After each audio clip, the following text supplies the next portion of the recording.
welcome to another episode of Live Talk with my old Fawole.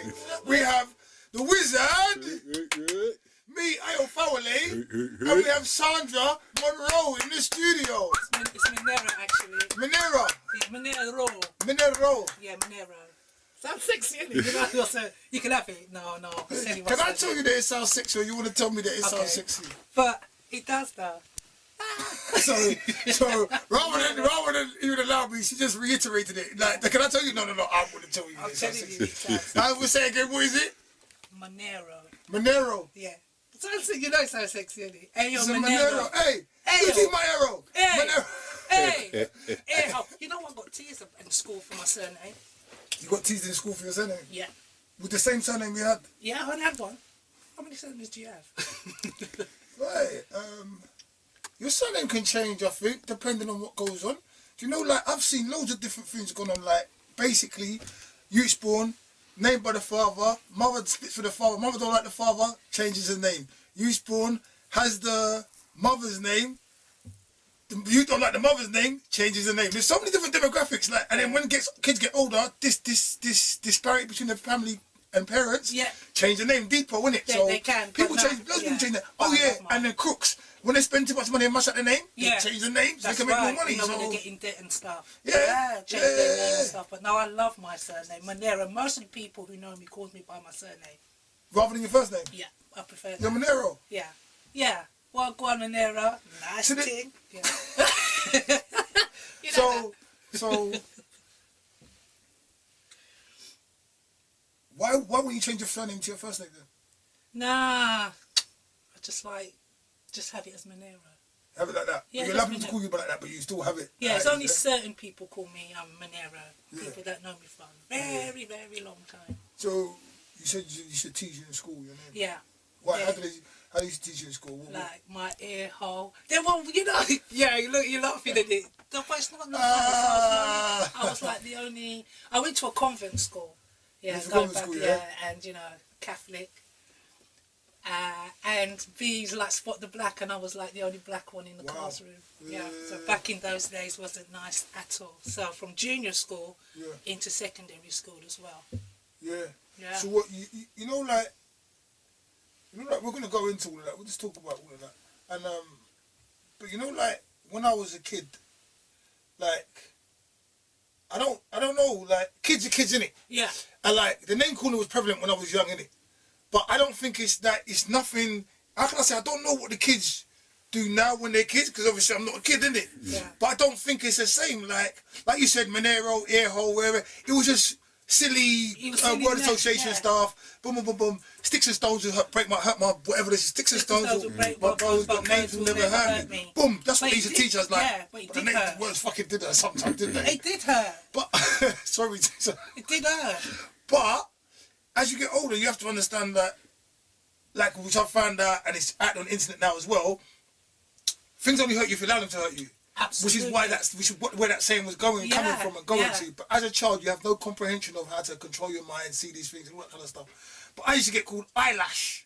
And people used to feel no way in coming in the classroom and busting straight into song like hi ho. Oh, that's wicked. Hi ho. It's after work we go. What you dance if it's wicked? Fucking hell, bro. You're dancing to it. I'm talking about stuff that traumatized my ass, and you're dancing along to it, so getting down to it. Nah, it's out of order. No, but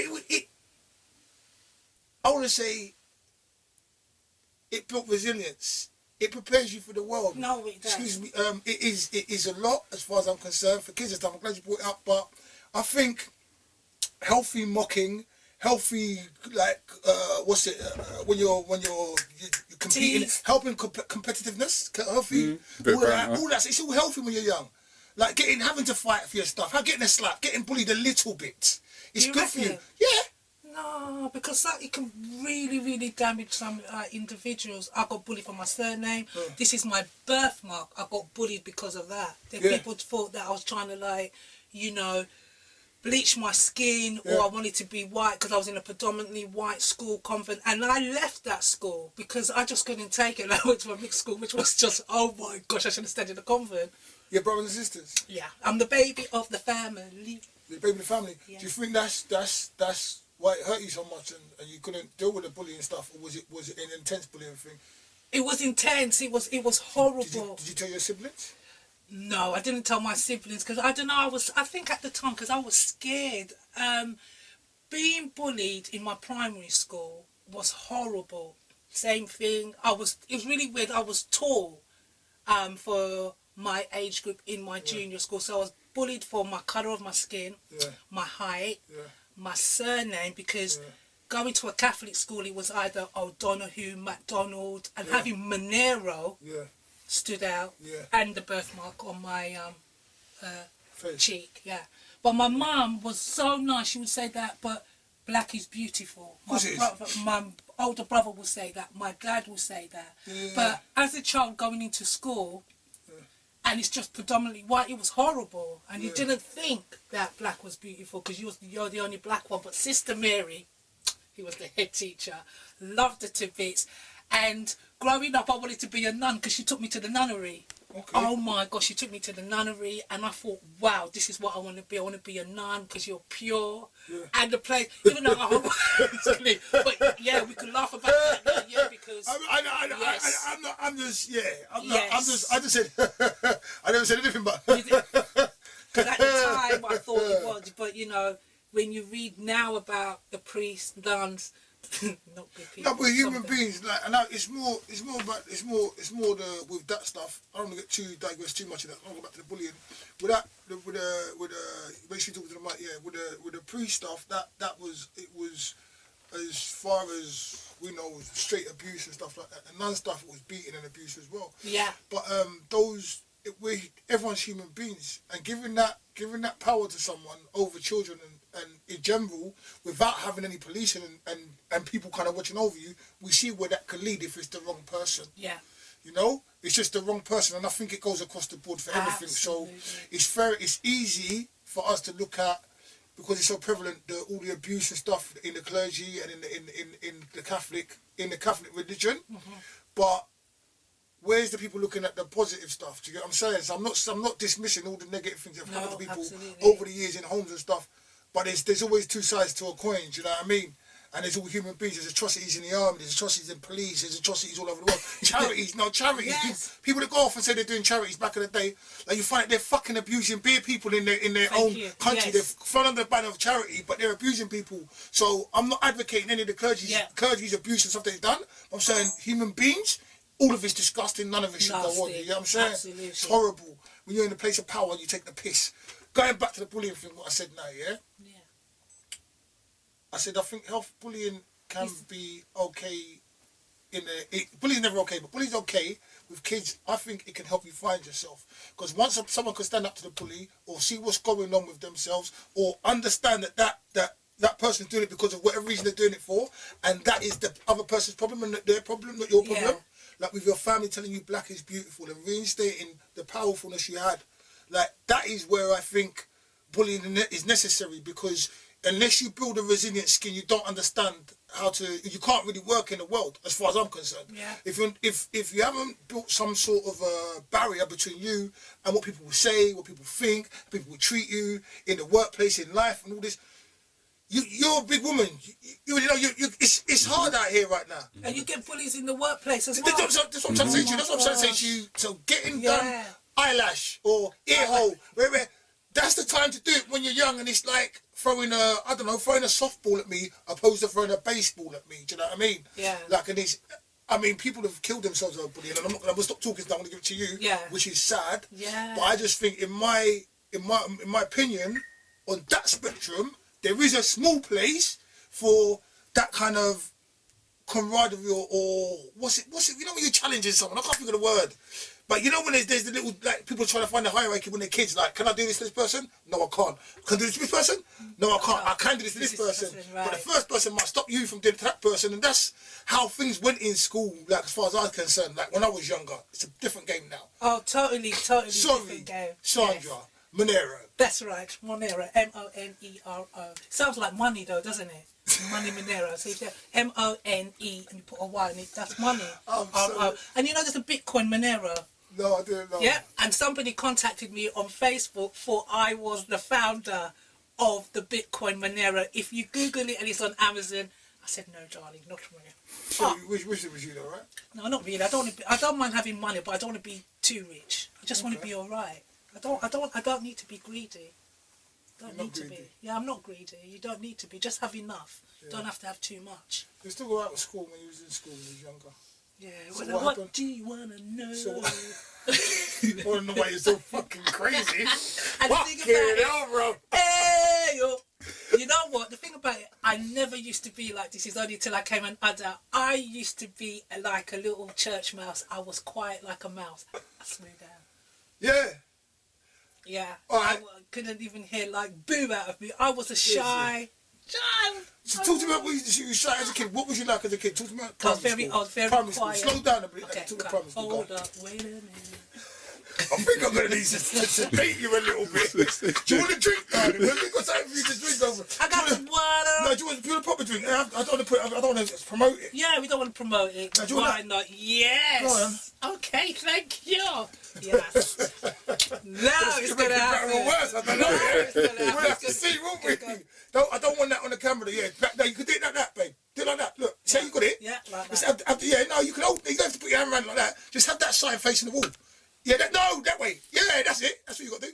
Okay, hey, cool. Hey. Cheers, mate. Yeah, that's lovely. Hey. Hey. Let's get this party started. Let's get it started. Cheers. Monday. Cheers, matey. Cheers. Wahoo. This girl's crazy. I love it. I love it. Right, so, as a child, I love that. yeah, what? Oh, that's a bit of me, that is. It's a bit of me, that is, isn't it? Oh, well, I'm dead. So as a child, you went to a Catholic school, you said? Yeah. What's the name of the school? Oh, am I allowed to say? Or should I say? What was the name of the school? Called Christ the King. Christ the King. That was my junior school. And was there any of your siblings there? No. Was it all girls' school, mixed school? Mixed school. Okay, and then your first experience of bullying was what? Oh, when I was, when I was about, 7? 7 years old? Yeah. That's the first recollection of you being bullied, yeah? Yeah. What happened? Oh, I will never forget his name was Christopher O'Sullivan. No, yeah. I was going to say another word then, but we won't. He just kept on pushing me. You know, you're in the queue, you're lining up for lunch and stuff like that. Just kept on pushing me for no reason. Just kept on digging. I said, stop. What are you going to do about it? And he was taller. And so I said, nothing.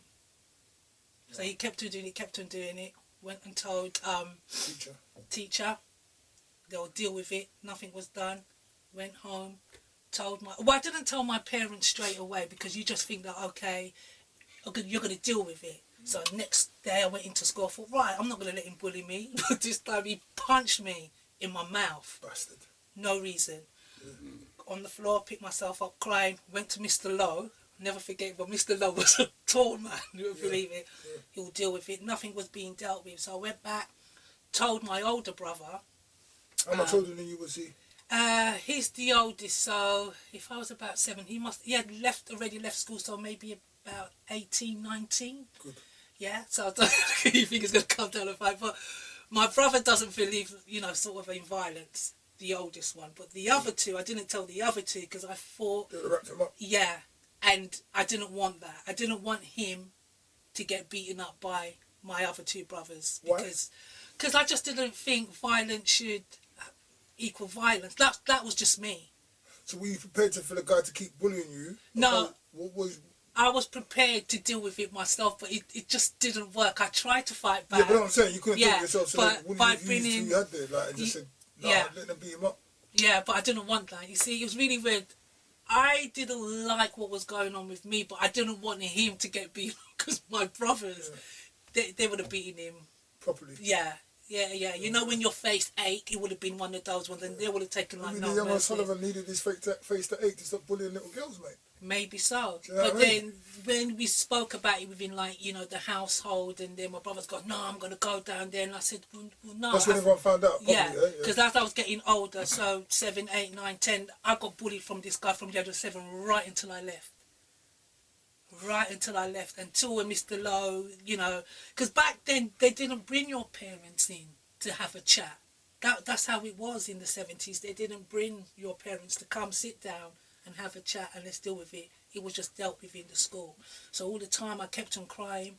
Mr. Lowe kept on speaking to this guy, and at one point, he said, just look at her. Look at Sandra. Look how you're making her life hell. And I was just, what I can remember in junior school, I was just crying all the time. All the time. But I said when I went into secondary school, but he said, big school, it's not going to happen.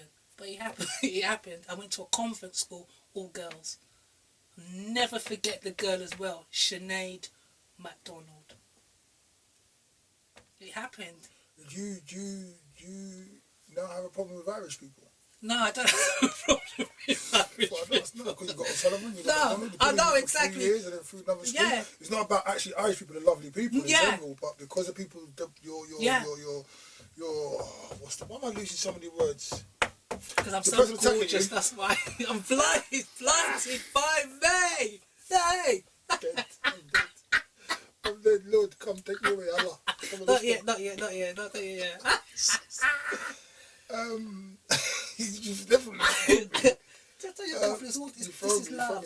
Yeah, so, you know, like you're bullied for 3 years from this guy. Like a solid 3 years.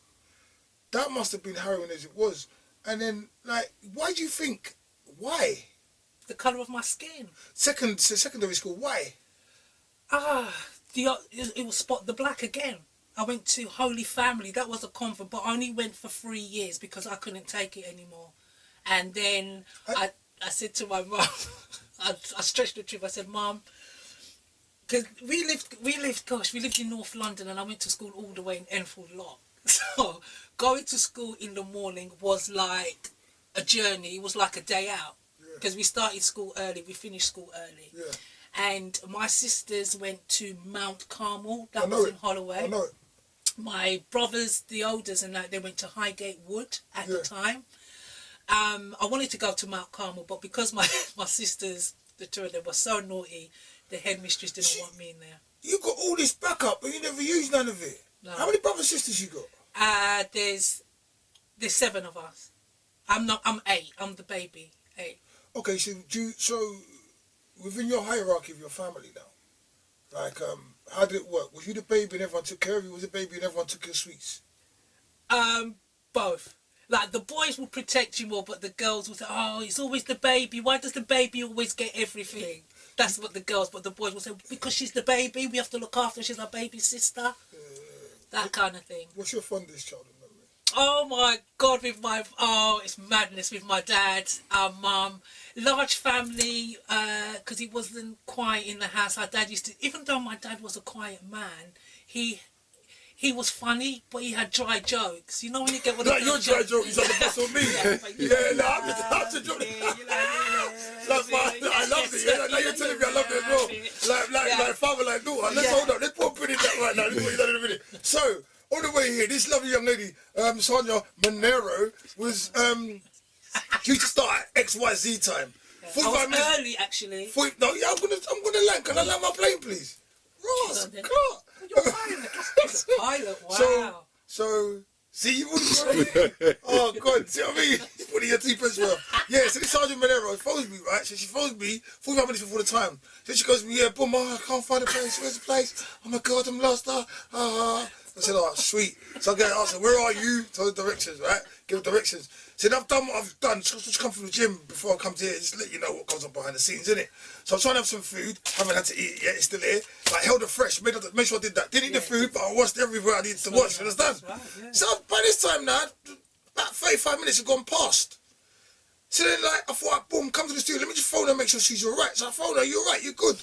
What did you say? What kind of crust did come out your mouth? She was like, I'm still walking. Because I'm still walking.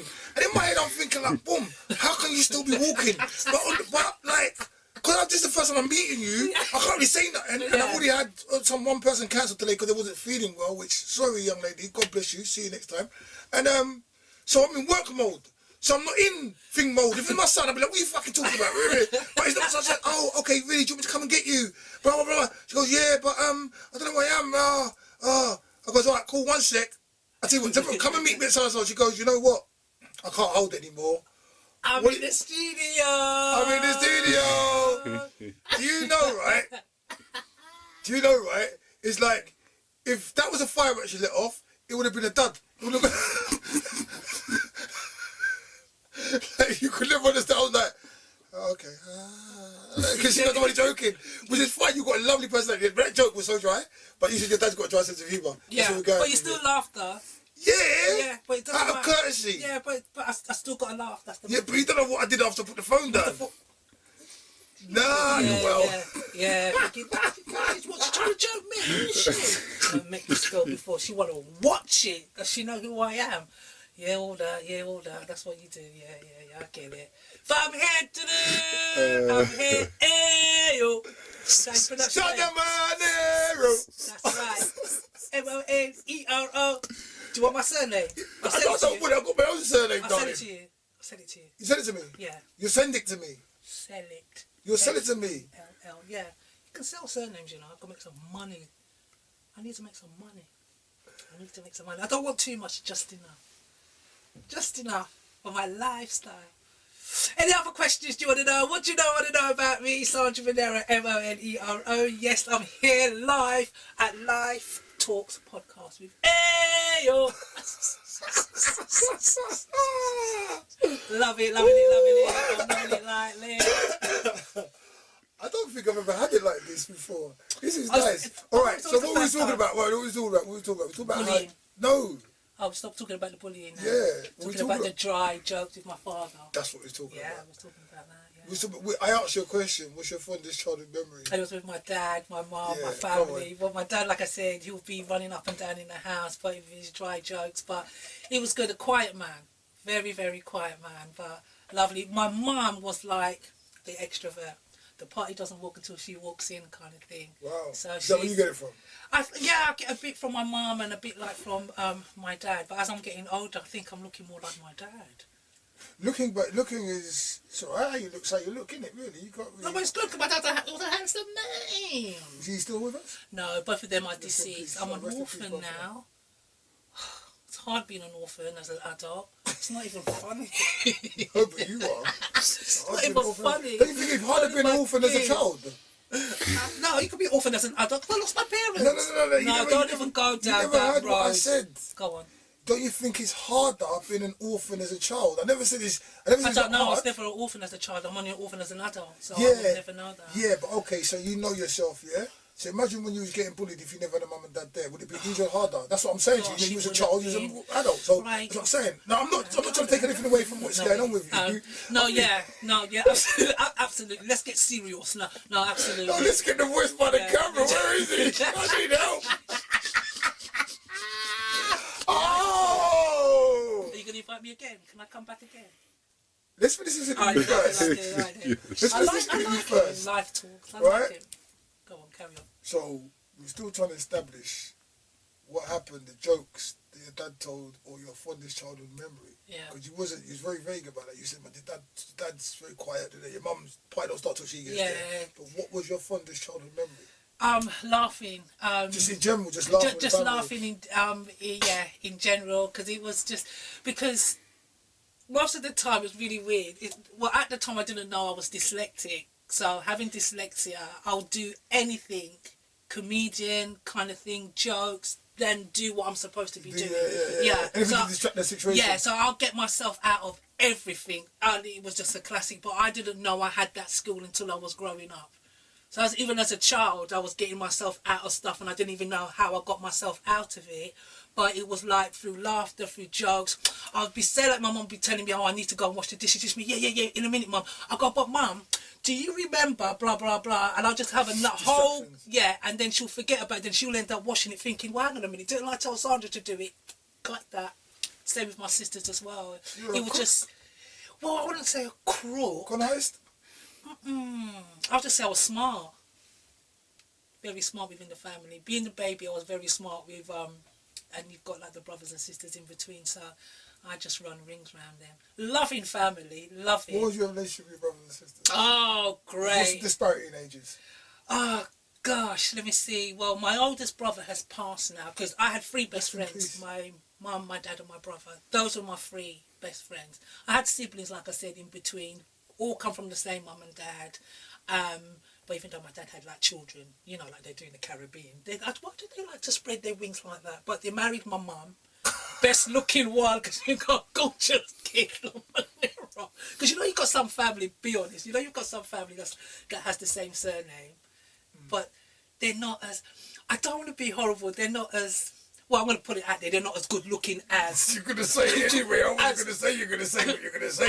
As your fam, yeah, because my dad had brothers and sisters, and they're obviously our cousins. You're the 18, there was the B team, C team. Yeah. I went to 18 Trust. He's the 18, yeah? Trust. Oh, the A plus team. Yeah. Oh, A plus. Okay, no. With class. Because you know... With class. Yeah, with class. Because in the Caribbean, my mum used to say, the saying was, cousins and cousins don't make dozens. I don't know if you hear that.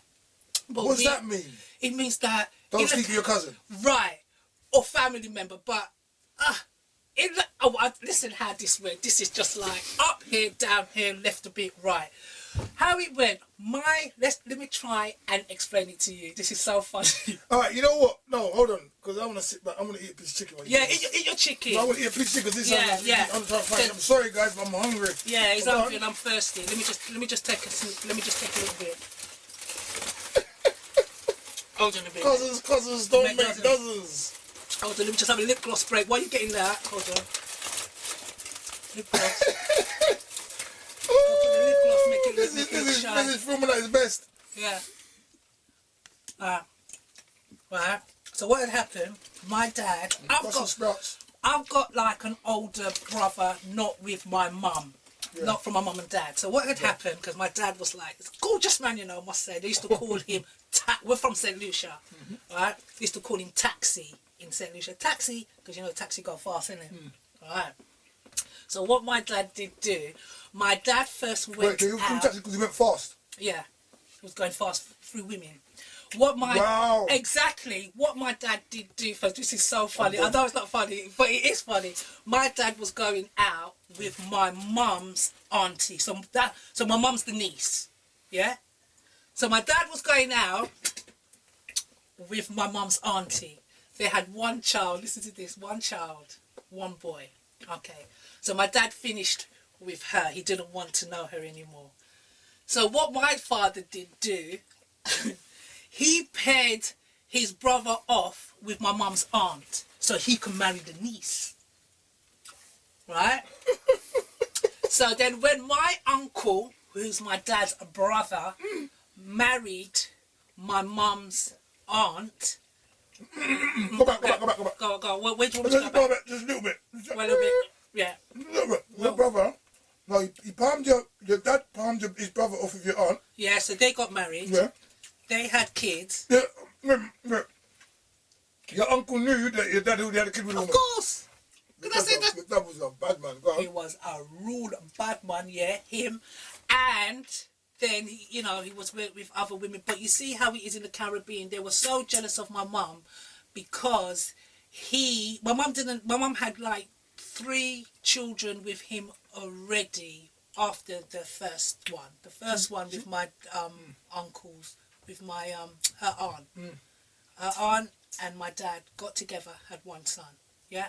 And he's the oldest. And he looks the spitting image of my brother with my dad. They passed away? Passed away. So that's our brother. But we've got others as well, but we only really class that one as our brother. Because the others... How many siblings you know you have? Oh, I don't know. Too many. How do you know about? Maybe, I don't know, I think about 8. But my dad had loads. And they were jealous of my mum because my dad took, you know, come from the Caribbean. Favourite. Yeah. Took the niece, brought the niece here, left the 3 of in St. Lucia, brought them over here. Then she had like us 4 like over here. So she had some that were born here, some that were born in St. Lucia. 7 in total? Yeah. See, so that's what my mum always said, that, oh, if you're going to go out with anybody, make sure you know that they're not your cousin. You need to find out who they are and stuff like that. Because I didn't understand that. Why? And then when my mum told me the story... Say the cousin thing again? Dozens and dozens of what? Cousins and cousins make dozens. Because it's true, if you go with a cousin and then that one will make more, and then that one will make more and more and more and more and more. But yeah, so we're going back to what I was saying in terms of like the looks and that. That's why we're the 8 stars. And I know most probably some of my cousins will kill me, but you know, the truth be told, come on, Monero, the truth be told, it is. The truth will set you free. Yeah, set you free, take it off your chest and everything. You don't have all that negativity. Yeah, and that's what my older brother did say. God rest in peace. He was my best mate. I could talk to him about anything. Talk to him about boys. Talk to him about like money. He was the one that would set me and say that if you got £100, you save 60, you spend 40. That's only if you want to. But we would always say, always put a lot away. Always. Very smart guy. He's the one that taught me about black history. I went into school talking about Cleopatra, that was black. They told me, no, Cleopatra is white. I said, well, why would my brother lie? I said, well, my brother said... What was this, the mixed school, the school before? The convent school. Convent school. Yeah. Because it was all about Henry VIII, you know, and all about like this... About like, yeah, and all stuff like that. Yeah. And when they brought in the Romans and the Vikings and Cleopatra and stuff. And I said, well, how come Cleopatra is white? They said, well, she's white. I said, well, my brother said that she's black. And he goes, and the teachers will tell me, well, the nuns will tell me no. And I said, well, as far as I'm concerned, that's why, oh, well, your brother must be wrong. I said, well, why would my brother lie? Why would my dad lie? They wouldn't lie to me. Because they're my parents and my brother. So, yeah, he's the one that taught me about black history and stuff like that. The schools didn't back then. Because I wasn't learning nothing because I was at the back of the class. Because they thought I had a behaviour problem, which I didn't. Dyslexia. I didn't understand what it was they were talking about. The words were all coming off the page. And when I was telling my mum, my mum goes, Mum goes, what are you talking about? She goes, hold on. Goes, go on. I was telling my mum that. She sounded African just now. Yeah, I know. Where you from? But no, what are you Solution. talking about? That's not Solution accent, darling. No, I know, but I'm allowed to change my accent, right? You are from Africa as far as I'm concerned. You don't do what you want anyway. Yeah. You don't know. You might be in Solution, but your mum probably was from like the Congo or I think we come from Ghana because I was trying to trace back you know, the history and stuff like that, but quite a lot of St. Lucians are Native American, and I wanted to find the route back because that's where we're from. We're all African, but then we got like separated. Why? Because you know we got separated, and then they just scattered us here, there, and everywhere. That's why we're all like mixed and stuff, and because we got invaded twice. We got invaded by France, and then we got invaded by Spain. Yeah, little country like that. No, it's St. Lucia. So don't forget, we came from Africa and they dropped us all around there. Remember Christopher Columbus, he's the one that found... Mr. Columbus? Yeah, he's the one that found it, even though there was people on it already. But did you understand him? So, yeah. So that's why I was saying that some people are good looking. But it's not even about looks, is it? Isn't it? Isn't it? You tell me. I don't know. But what is it about? What are we talking about? What is it about? What is what about? No, I was just going back to about, you know, when I mentioned about my cousin saying that, you know, we got from the Moneros were the A+++ class. And then you've got like different Moneros, then you look and they got their features are, you know, sort of like different and stuff. Still good looking in their own way, but we're just the best ones. Sorry, cuz. So then it is all about being good looking then, isn't it? No, I was just pointing out to you like certain within the family. I was just talking about my family. I don't know about anybody else. Well, natural beauty. I think natural beauty is natural beauty is cool. It can be a plus. It can be a positive thing for you. It fades anyway. Beauty fades. I don't think so. You don't? No, on the outside, but the inside shouldn't. I don't think so. Yeah, some people. Yeah, some people cannot grow old gracefully. That's what I don't think so. I mean, for me, if someone's beautiful, because my comprehension, this is just my opinion as well. Except from my comprehension of beauty comes from inside out, and you've got the outward beauty, the inside beauty. You've got some people who have got such beautiful hearts. Don't matter how their face looks. When they ask you, "Oh, do you want some help?" or "Are you alright? How you doing?" Yeah. They could be like a baboon's ass or a wrinkled prune. It doesn't matter. That doesn't matter. It don't matter. Because their intention and their intent and their soul and their energy is beautiful. No, absolutely. So me personally, like not trying to be like, cancer now, but I see the beauty. Yeah, I know, it's a funny comment. But yeah, but it's a bit... bad. No, but it's like, I've seen people who were like old. mashed down from what they used to be. Look at them as young as whatever. Yeah. But they're still just as beautiful as they was when they were 21 because they've got a good heart and they're concerned and they love the people around them. And you see all the wrinkles and everything. That's a build-up of their life. No, but that's good. That's good. I think people can be beautiful. Beauty, I think it transcends all the way through you, even to the day you die. If you're beautiful, you're beautiful. As far as I'm concerned. And then it's in the eye of the beholder as well. Do you know what I mean? So if you've got people who have fallen in love with someone in their 20s and they're with them when they're 80 and that's the person they want to be with. Yeah. And they've grown and stuff, but that's what, when they look at them, they're still happy. No, yeah. It brings a tear to their eye, or it brings joy to, no, it brings joy to you to see that person smile or do certain things or say, oh, hello, good morning. In the same way, if they're not happy, it might pull you down a little bit. Do you know what I mean? I don't think beauty dies like that, personally. I think it's eternal, personally. And you can see it. No, yeah, you can see it. Like that old Sullivan, you ugly little bastard. Do you know what I mean? And probably was ugly for his teen years or whatever. That's why, This year's ugly from inside out. That's right. But you got some people there born and they're beautiful. You, not that I hate to say it, not that I hate, no, because I don't want you to I want you to get out the door when you leave. But you're beautiful. You got good energy. Thank you. See, I come from the Monero, innit? Monero, like my dad. You see what I'm saying? We've got like the good cheese and stuff like that. Pause. Wow. Just saying. Pause. What about they working or what? It's not working. Pause by not working. Fucking hell. You're gonna take. Got my dad's teeth. I'm the position. You're the position to start. You're pausing the Stop. If people say I'm not invited, I'm coming back here. I don't care. I know where it is. I've got his number. Even though I'm not invited, I'm coming back. I'm coming back. Come back in it. It's your business. I'm coming back. Watch this space. Sandra Monero, Monero on Live Talks podcast. And then on Scare City Studios. Yeah, that's where we are. No, she'll be on Scare City Studios. Yeah, do you know why this woman broke into a podcast studio? I can't do the guy's accent. And she actually broke in and she was trying to get back on the podcast. Yeah. No one knows why she kicked the doors down. No, but that other key. Sandra. Yo. After leaving secondary school. Sandra Monero. Yeah. And Monero, I think that's a good thing, Chris. Whoa.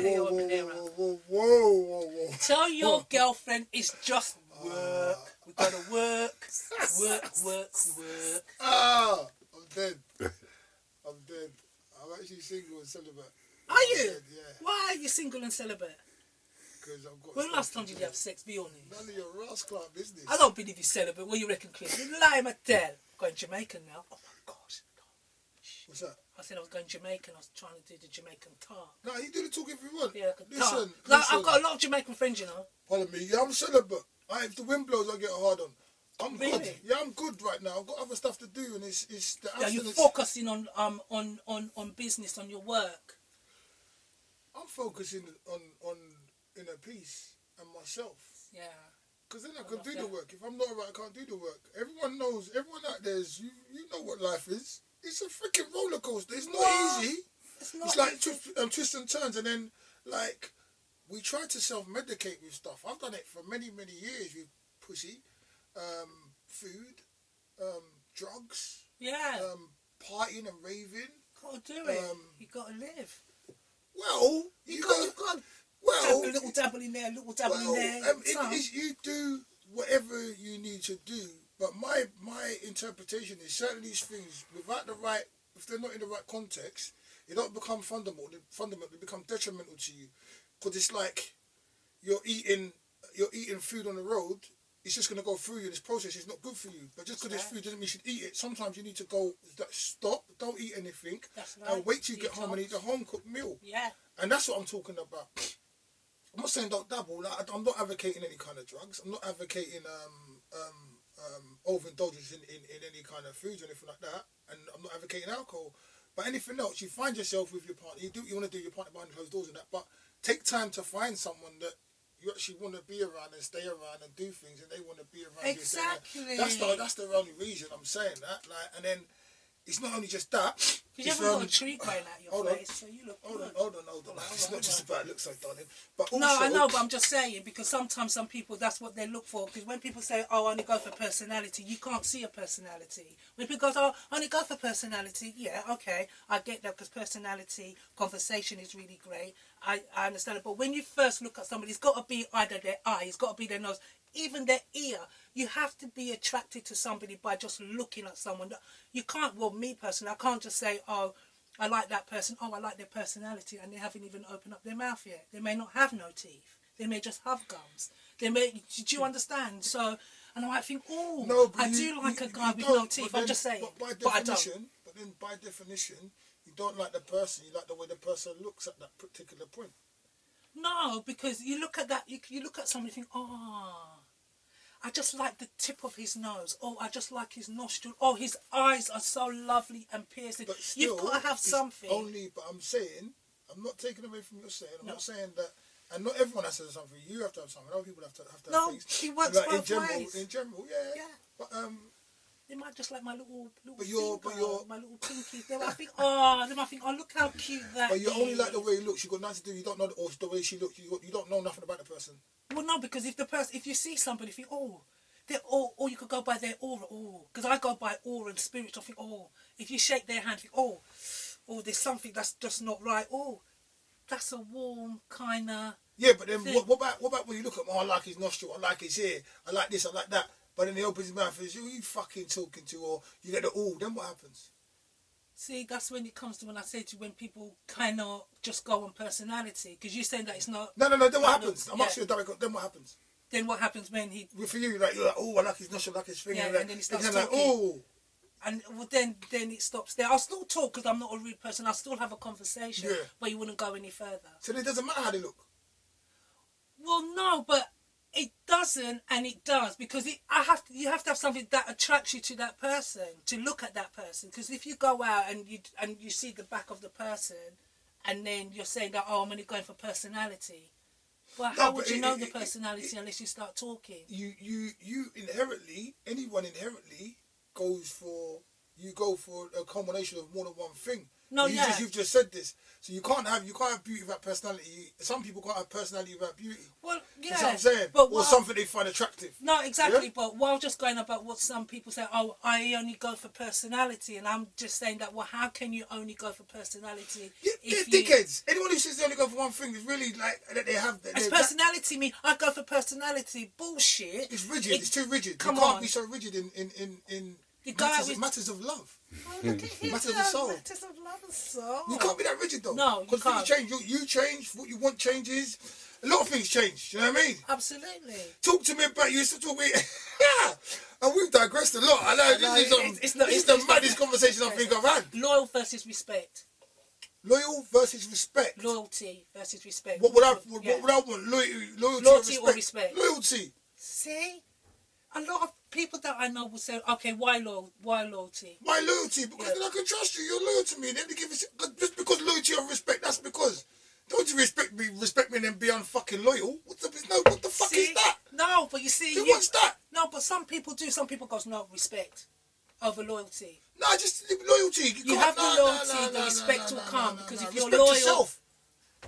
But the respect will come regardless. No, respect yourself. No, yeah, we know that you'll respect yourself, but some people will just go and say, no, I prefer to have respect first. No, respect yourself. That's right. I keep saying it, because when someone disrespects you, you respect yourself, you won't tolerate it. That's right. It's a very simple equation. Because you love yourself, right? Yeah, respect yourself. You're like, hold on, what?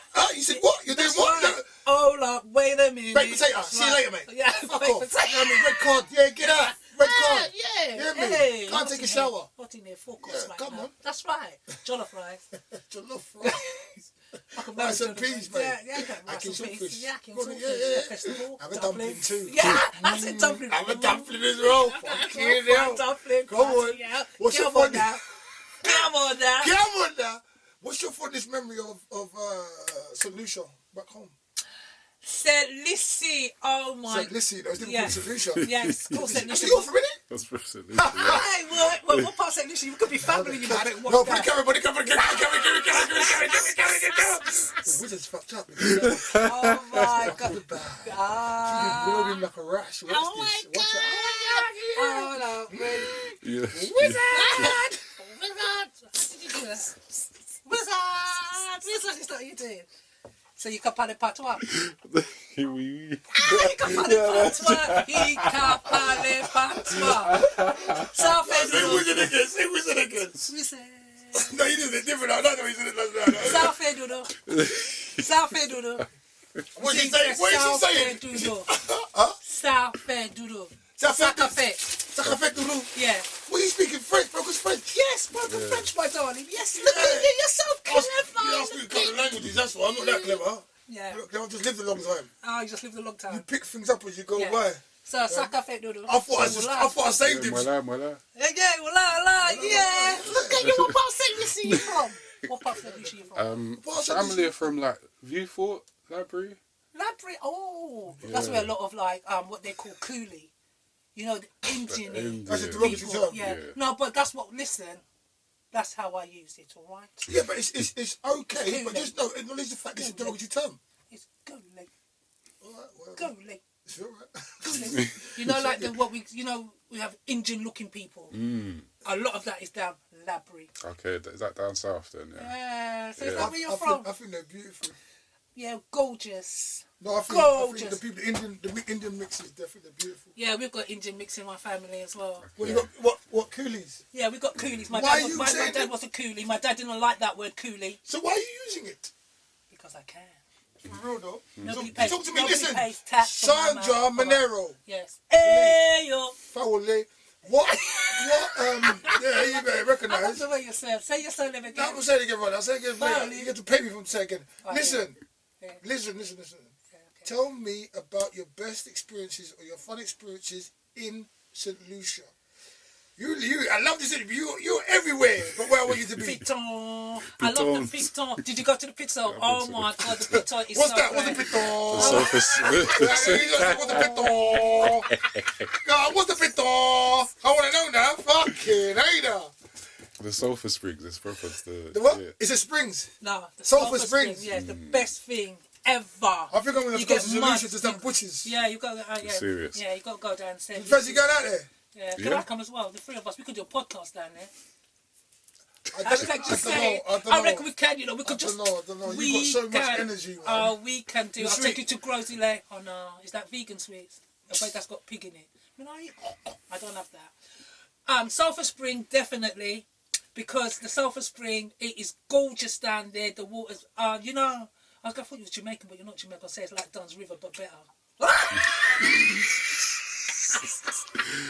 Oh, for real. Sorry guys, sorry. All Caribbean islands are beautiful. It's hashtag Jamaica. I've never been Jamaica and I know it's lovely, it's gorgeous. Stop it. Hey, Sandra Monero. I've got nothing to do with this girl. I'm coming back, I don't care. Life talks. This is all about life. L-I-F-E. And we're talking. Nobody What's gets your that worst in. experience in St. Lucia? Oh, the worst experience, yeah, when the first time I went to St. Lucia with my mum. And before that, I watched Roots. Yeah. As a child, I watched All Roots. of it? Yeah, all of it. It's And I was freaking like- long. Listen, let me tell you something. I was crying because when I went to St. Lucia, Everyone cried when they watched the and film. I thought the white man was coming on the horse to get me. I started crying. I swear down. I said, Mum, I don't want to go St. Lucia. My mum goes to me. I'm I said, dead. Mum, no. The How white old man- was you? I must have been about 7, 6, Oh, 6, 7, poor 8. kid. That- You poor child. I said, Mum, the white man's going to come and take me. She goes, well, because you know what they did? And, you know, Kunta, the chop off Kunta fought. Yeah. And Kizzy. I said, Mum, I don't have to be forced to spit in anybody's tea. Because, you know, Kizzy spat in the white girl's tea, innit? Remember when she did that and she drank it? Kizzy, she did do that. You watched me when you were 7, you still remember it now? I remember it as clear as day. Kunta, Kente, and Kizzy, Chicken George. I know all of it. Oh, my God, So I cried. What? That was the worst When time. your mum consoled you, how did you feel? Because I how wanted old were you, to go. 7? Yeah, So when you came back from there, you went to school and got harassed by the Sullivan guy. yeah. How do you feel about white people now? They're just people, aren't they? But my older brother Ruben, bless him, cotton socks. He wasn't like a favour of, like you say, White people. White people. He was just No, wasn't. but how old are you? old enough. How old was your brother? When was he born? He was born in December, and he was the mature one. No, how old was he? What year was he born? Oh gosh, I don't know what year. Oh, you know how old he was? Yeah, he was in his 60s. 60s. You're talking like in the 60s then? Yeah. Well, his age are you talking about? Yeah. Yeah, he was in his 60s. So he was born in the 60s or even the late 50s? He had to be in the late 50s because one of my sisters was born in 66 and 64. So, yeah. So he like for his penance, he must have gone through a lot. It's understandable at that time. Being a black man in England wouldn't have been easy. Yeah, but he came over here when, say, like maybe 13, 14. So because he went to Highgate Wood for a couple of years, so maybe even that. Yeah. The racism, even when I went to school, was still around. Even though the racism isn't around, is still around now. Yeah. Undercover. It's not even undercover because you've got all these exposés and stuff. Yeah. It's a different kind of racism now. Yeah. Whereas that one was right in your face, and that one people would be like giving like literally go on, you tell me. Yeah, like no blacks, no dogs, no Irish. My dad used to say, because my dad was a driver, always had a car, and because we had one of those big off kind of houses when people came from the Caribbean, people would come into ours. So we had about like 3 bathrooms, 3 kitchens. So you had the basement, ground floor, first floor, second floor. We had one of those houses, yeah. Because my dad was always one of those individuals. He said he's only come in here, make money, go back. He got caught in the trap, like they do, and he ended up buying a house, one of those houses, because we were born in North London, Islington, I say, N1. Lucky, me too. Oh, really, though? Oh, shut your face.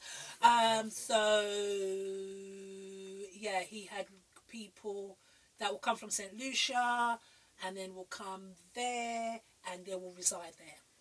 That's the kind of thing that we did have. Are you paying attention? I'm paying attention. Would you say you got caught in the trap? What do you mean by that? He bought a house? Because all he wanted to do was just to make money and then go back to St. Lucia, to build up his home and stuff like that. Because when they first started, they had a little shed. I mean, when they first showed me that, I said, Dad, where is the stairs and where's the toilet? Because when you're born, obviously, here, you're only used to going up and down the stairs, going down, and you think, what? I said, Dad, where are we going? But yeah, so tough times.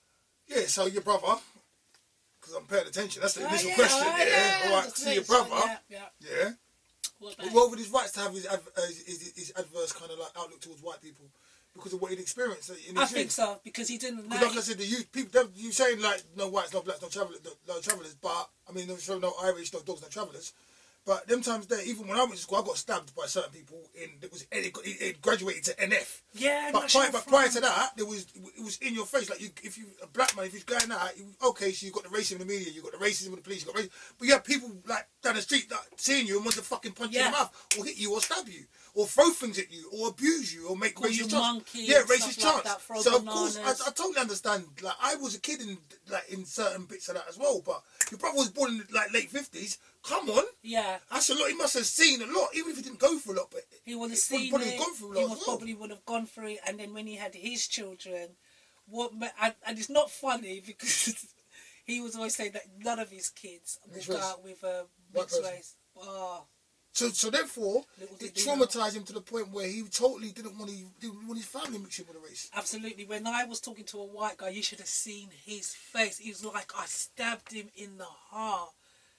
I was just talking to a white guy. It was like. What do you mean, like, hey, how you doing, Ed? You're right. Like white guy just playing like, trying to stick on you. You're just trying to talk to me and stuff like that. Come home and I'm telling my dad and my brother, oh, guess what? I got this guy has an interest in me, and the first thing my brother goes to me, what colour is he?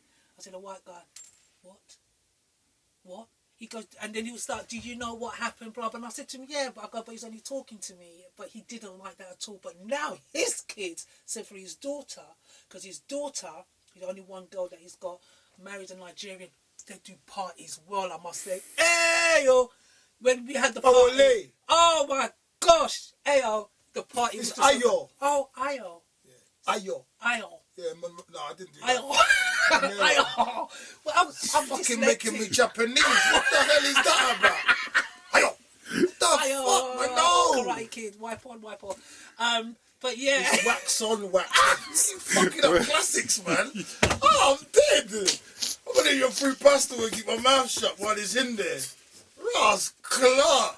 I bet you can't. Don't bet me anything. You just keep talking. I bet you can't stop talking for 1 minute. So I'm not gonna eat some sweets. They took to me about what was he talking about anyway? Because you confuse me so much. I'm usually good at this. People say you're really good at interviewing. Yeah, I'm alright. I don't know, it comes second nature. But this spanner's in the works right now. The spanner's why don't the machines go? Yeah, I could be the undercover boss. Have you ever thought about that? Who's boss? You know the undercover boss when they give out money to people? Yeah, but they gotta be a boss before they do that. Yeah, but I could be, but I'm a secret one. Yeah, I am a boss. That don't work, It bro. does work. Look, undercover boss, yeah? You don't know I can have a franchise. I can have a McDonald's franchise, KFC No, franchise. ain't they usually the boss of the company that they're in Yeah, that's what I'm undercover saying, in? yeah. Yeah. They are in it? Yeah, So so how the fuck can you be my undercover boss, B? No. This building, whoever owns it. Why are you whispering? I don't know, 'cause it just sounds nice. Are you getting naughty texts on your phone? You're supposed to be interviewing me, right? And look at this. This is out of order. No. I'll be up with pasta. Oh. See, I bet you can chew it. But I can't suck it. Go on then, without chewing it. Fuck that shit. I'm See, eating without the chewing sweet. it. See, look. Now, why are you married? While I'm home, Why are you married? I got married a crazy woman in America. I nearly died. Red. Are you lying? Are you messing about? Is that your son's mum? No, I ain't got no kids with her, thank God. Oh, so how many children have you got? I'm not saying nothing, camera. Ah, so he's got 1 or 2 then. More than 1. He's got more than 1, less than 4. Are you got any daughters? Oh, are they cute? They could only be cute though, innit? They could only be cute. Look at have they got any of your cheekbones? Look, you got nice cheekbones, you know. Cheekbones are good, you know. Did you get your cheekbones from your mum? Mm-hmm. What? And what else do you get from your mum? You get your ears. I bet you get your eyes from your dad. Do you? Mm-hmm. You get your eyes from your mum. Do you look totally like your mum? No. Mixed. Fix, they get half and half. That's gorgeous. Are you get any siblings? Mm-hmm. Any siblings? Any who? Siblings. Siblings. What's Brothers. a sibling? That's the way that how I speak. Oh, Siblings. bro, I've got 3 brothers, 3 sisters. And are you the baby? You're the oldest. Oldest boy. So what's it with the sister? You got all girls. No, I'm the oldest boy. Oh, you're the oldest boy. And is the baby a girl or a boy? Girl. First and last. Ah, just like me and my brother. So the oldest, and then you got the baby. Yeah, but I'm not no passive nonsense. Anyone fucks my sister, I'll fuck them up. I I can want to know understand. Yeah, I can understand. They won't tell me because I'll wrap them up. Yeah, see, that's the thing, because you don't want to tell the brothers because they might, you know what I mean? And That's what they're there for, though. yeah, but you don't, because the 2 that I've got, they were like naughty, but they're all right now. That's what they're there for. Yeah, but Do you know, people, we do this stuff, yeah? Like, God bless you, you're trying to protect yourself, protect yeah, your because family, you do don't, that. yeah. But you've got siblings for a reason. You've got there's families families supposed to use. Everyone's got different roles in the family. Everyone's got different strengths and different weaknesses. Back in the day, even today, right now, if you encounter a problem in life and you've got a sibling that can help you out with it, once a sibling isn't going to end up going to jail because of what they do, let them help you out. Use their power to save you. You know what I'm saying? You see, you should. I think you should. I think family is the most important thing. I think the whole family unit has been broken down, or it's the attempt of breaking it down is just so there's so many different tools they're using to break it down. Absolutely, much at all. If you can keep solidarity in your family, that's the best thing you could have. It's the only thing that no one can take away from you. That's right. Man, if I can phone my people, listen, keep on me £100. Listen, I'm upset. Listen, I need someone to speak. Listen, I just want to talk. Listen, I just want to scream and shout. Listen, how you doing? Listen, I just cooked some food. Come and eat. That's Nothing makes me happier than being around my family and sharing stuff with my family, whatever it is. You know what I mean? Like, and that's, to me, that's it. So if anyone's getting bullied by anyone out there, you got big brothers, tell your brothers, man. Or tell the bully that you got big brothers. You know what I'm saying? One of the two, and let the bully know if you bully one more time, I'm gonna have some brothers come off and see if they can mash you up. And then call your brothers. What is this, man? That's right. But like you said, now it's different. Like now, it's all to. I don't know. Last time when I was like working with young people in the youth offending, it was about postcode.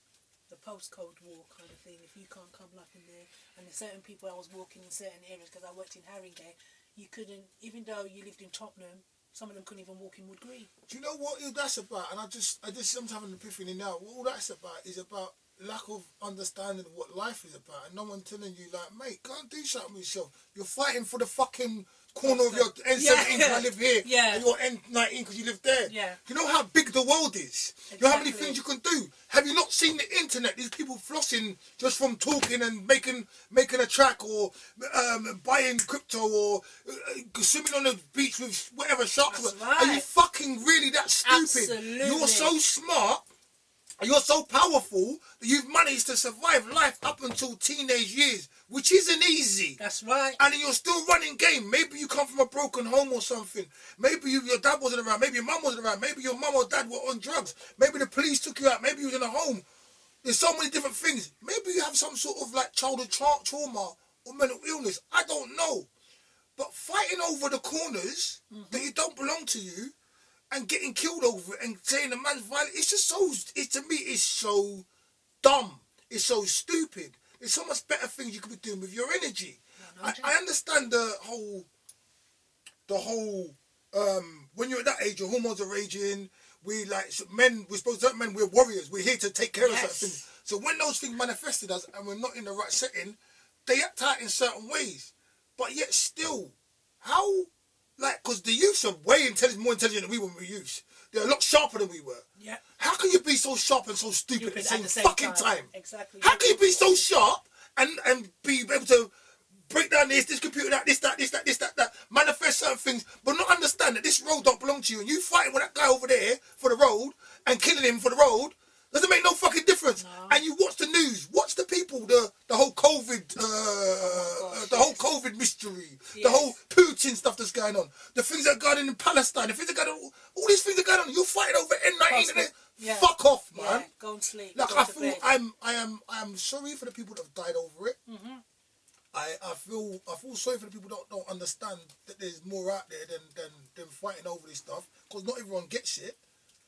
But like, I'd be damned if I'd be like, I'll condone it or say, yeah, well done, or even try to comprehend it.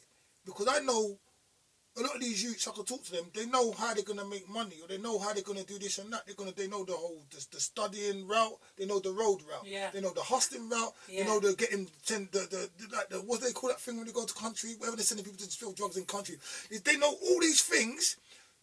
Really, they know how to run businesses. They do. Really know how to put things together and stuff. So why are you settling for the smallest kind of denomination of the thing? And then like, I'm gonna ramble on. I'm here to talk about you, but you asked me this question. Like, when you look at the 50s and the Jay-Z's and the certain other people, did they stay in the hood or did they emulate to get out of it? So what are you trying to do? Get out of it. But every single thing you do pertaining to enforcing your postcode or backing your guy or stabbing someone, it's only keep nice. It's only all it is doing is tying you tighter and tighter to the thing that you want to get out of. Exactly. And no, I know I'm not happy looking over my shoulder. That's why I don't do what I used to do when I was a youth. That's right. It's not a happy life. And someone said it. Almost everyone now is living in a perpetual state of fear. Mm-hmm. It's not a good way to be living. It's not a good way to be living, and you can vindicate yourself of that. Seriously, 100%. It's not easy. You might be living in a postcode. You might say you can't do this, you can't do that. Pardon me, but I just know if you change, like the wolves ain't gonna want to eat sheep. They want to eat wolves, or they want to take out threats. And it's as simple as that. Maybe I've babbled on. I don't know. 'Cause I have to think about what I'm saying. When I watch it back, I'll look at it as well. But I just think the postcode wars is just fucking bullshit. Like I felt sad initially. And I was worried and stuff. But now looking at the whole picture myself, the way the things I know. You got factions making money from drugs. You got factions making money from music. You got factions making money from all sorts of stuff. Why can't they just stop all this other stuff and just get on with life? Well, you would have thought so, isn't it? Like you said, they're so intelligent and stuff like that. Fly to this country, fly to that country. Mate, once you got a criminal record, you ain't going nowhere. Well, where you going? You ain't going nowhere. You got a criminal record. That's what I'm saying. To the thing. You're limiting yourself. You guys sort your lives out, man. Or just live your life, man. Live it. I don't know, man. God bless you. I love you. Love yourselves, man. You have to. Shit. So do you think that they don't love themselves? That's why they're doing what they're doing? The comprehension of what it is to love oneself is like you can't love yourself and then put yourself at risk in the same breath. I don't believe it's possible. Like I love myself, but not as much as I need to. I believe that I still have stuff going on, like as a human being, stuff that was ingrained in me as a youth and stuff where you're concerned about other people's feelings, you're concerned about what's going on here, you have inhibitions and worries, and you're only human. You manifest stuff in your own brain about this and that all over there. So it's not as cut and dry as just love yourself and do this. You have affiliation, people you're there for, people you want to be there for, you know, because you want them to be there for you. It's a whole mishmash of a lot of things. But I think that the true essence of love and understanding of what it means to love oneself, I don't think a lot of these kids have been given a latitude to explore that. Not that they don't love themselves, but they haven't been given the time or the opportunity to explore that. They're in the mix, and the mix is dirty. The mix is people are stabbing people, people are wearing Balenciagas, people are looking sexy, people are looking hot all the time, people are driving big whips, people are talking about this money, that money, people are rising to the top like right here, people don't want to work, people are not teaching you how to make that bag, people are not teaching you how to fish, people are not teaching you that road is not the real road, people are not teaching you how to save your money, the 60-40, there's so many different things, people are not teaching you how to take that knock. Is there a tissue there anywhere, Wizard? People are not teaching you how to take that knock and keep moving. Do you know what I mean? Yeah, it's a lot. It's a lot. They never gave us none this time. No blue roll, man. Motherfuckers. Yeah, go on, Sandra. Monero. Excuse me. That's cool. Jesus. That's alright. That's alright, that one. Yeah, dash on the floor now. I don't want it on the camera. All right, come on. Let's get back to the structure. Let's get back to the structure. Yeah, am I still on camera in this space? So I'll come close to the table. A little bit closer. Yeah. Let's get back to the structure. All right. So you left school, secondary school, the convent, right? What do you do after you leave school? And now, please, I want you to do like Dorothy. Yeah. Don't go there. Just follow the Yellow road. All right. Fuck's sake. Yeah, follow the Yellow road. Follow the Yellow road. Follow the Yellow road. Hey. Come on. You know what, agency, give me free. Free slaps. No, give me free. 1, 2, 3. Come on. Come on. Yeah, come on. Fawole. Sound of Monero. Only it's 2 words, man. It's 2 words, not just one. Yeah. Go on. Sorry. Off the school.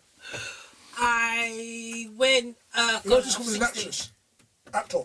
She's an actor. Yeah. I was asking Chris. No. Stay on the road. Stay on the road. Stay on the lane. Follow your limit, bro. Hey.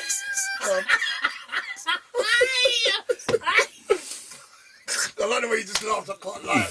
That got me. Go on. Okay. What did I do? When I left school. Slowly, okay? Slowly. Okay. Because I get too excited. What did I do when I left school? Don't say slowly, means just do piece by piece. Okay, piece by piece. Okay. I worked in Debenhams when I left school. Okay. Yeah, I wanted to be a buyer. When the nun thing didn't work out, my mum was telling me, no, I don't think a nun's going to be a thing for you. So I said, all right, then the next best thing, I want to travel the world. And the only way you could travel the world at the time that I thought would be a buyer for a great big department store. So I worked in Debenhams. Okay. I started out to be a buyer. What do you buy them? You know, stock for Debenhams. What, everything? Well, not everything, but you must have had a specific place where you was on working. Oh, okay. Clothes, food, Debenhams got loads of things. There's a superstore, isn't it? Yeah, it's a superstore, but not anymore. It's closed down now. But anyway, that was back in the day. No, not so much super anymore. It's not so much super. It's not a big store anymore. It closed down. I think it's going to build flats. I think it's going to be flats. Yeah, so I was in the menswear department. Why? So the suits, well, that's where they placed me.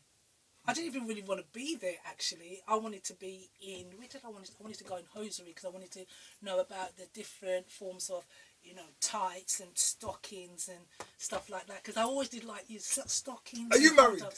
Am I married? No, I haven't got a ring on my finger. Pin back on the road, sorry, I took you off. Have you got a camera on there? What's What's Beyonce's song about put a ring on it? Listen. I think I'm too much to get put a married. ring on it. If you let the jelly put a ring on it. Oh, come let's do the dance. No. For Sandra Monroe. No.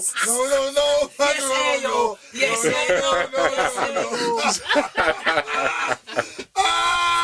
Sandra Monero. Hey, yo. Back on the road. Come on, he's buying leggings, he's buying menswear. Yeah, so I was doing like that. Wizard. I was only there for about a year, got a bit bored of it, and then I went into banking. I went to work in the bank, yeah. And I was there for about 2 years. Did you do any fraud? No, I didn't have time because I got paid redundant. Damn, my brothers go, wow. So then I went to St. Lucia for a little while. Didn't know what to do, came back, and then I just started to work within the youth centre, just doing like voluntary work. My parents were looking after me, so it was all right. Financially? Yeah. I had to. I said to them, listen, I'm under your roof. Come on now. I said to my dad, please. You'd be Yeah, I know, exactly. Yeah, it's no certain households. You'd be under the roof to be telling you to fucking look after them. Yeah. So you're good, you had good parents. No, great parents. But then when I went to uni, I was the first one like in my family to go to uni. It was all like celebrating. Yes, I got in. So I went to uni, I did criminology, and when I started to make my money, that's when I started to look after my parents. Well, more. Hold on. Went back. Worked in the No, bank. you're at youth centre. Yeah, I was just doing a little bit. Did I just hear you say you did a degree in criminology? Yeah. And that's what led me to the youth offending. Okay. Yeah. And that's when I got when I left uni, I got my first job, and that's where I went in Haringey Youth Offending, and I was one of the first ones to get the job out of criminology, and I was so happy because I was just so great as it is, you know what I mean. And then obviously I looked after my mum and my dad, but more so my mum, because every year I'll pay for her to go to the Caribbean, St. Lucia. Every year? Every year without fail, she would always so go. You paying for us to go as well? I might do if I can come and hang around with you lot. I'll take you to like the Sulphur Spring, the Pinton. Where else can we take him? Grossy Lake. Oh my God, we're going to Grossy Lake. You'll love it, Grossy Lake. Because are you a drinker? Do you drink? Well, you still love it. Yeah, you still. I just stopped drinking, innit? Oh, you stopped drinking? Oh, I haven't. I'm gonna start next year. It's always good to start in the new year. Yeah, you know what? Like for me, I don't really drink anyway. I only drink now and again. No, just do you, innit? No, do me, but I'm just telling you. I don't know what the definition of an alcoholic is, but I've literally been at that point where I was looking to go to Alcoholics Anonymous. Like, I've been through a lot in my life. People go through stuff. Yeah, we all go through it. There was a time where I couldn't open a bottle and not finish the bottle. Oh, wow. Yeah. Like, literally, the whole bottle would get finished. It would just get finished. I'd finish it. Like, literally, that's spirits we're talking, you know what I mean? What? Yeah, I couldn't open the bottle. Brandy? Huh? What kind of drink? I drink anything. What? I don't like gin. But I would like, literally, there was a time, that's like off the back of America. When I went to America, it was a lot. People who know my story will know, like, I went through a lot in America. Like, I got sectioned and all sorts of stuff. I've said it a few times. But I stopped drinking like that a long time ago, like years ago.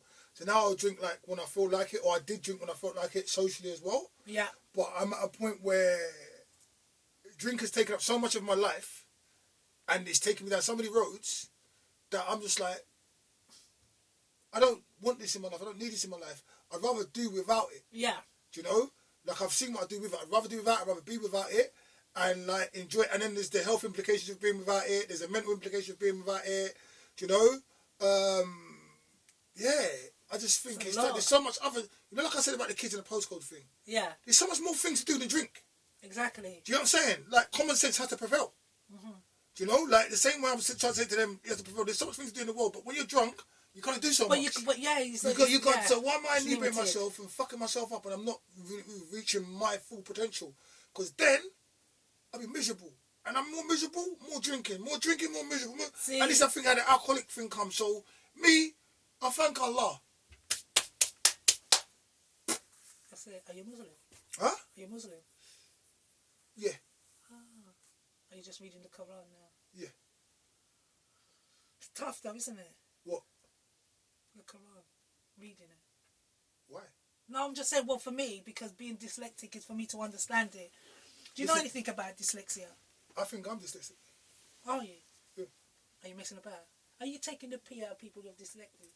No, I'm not taking a PSS. Is it PSS? Now I'm taking this. Yeah, now you're taking no, seriously, yeah. No, I think possibly, yeah. I didn't read and write very well. I have to focus, to concentrate on stuff. But like, I prefer audio books to written books. Yeah. I've got a short attention span when it comes to some things, and a great attention span when it comes to other things. Yes, I think you might be dyslexic. So you should get assessed. You can still get assessed now, like as an adult, and you can get loads of help. When I mean help in terms of, say, like equipment that can help you with your everyday life, because I did not know that the DWP can help individuals, whether it's business, whether you're going to college and stuff like that. I've got a reader pen. Oh, I didn't bring it with me. And what it does, you put it over the text and it reads it out loud to you, because I have problems with pronunciation.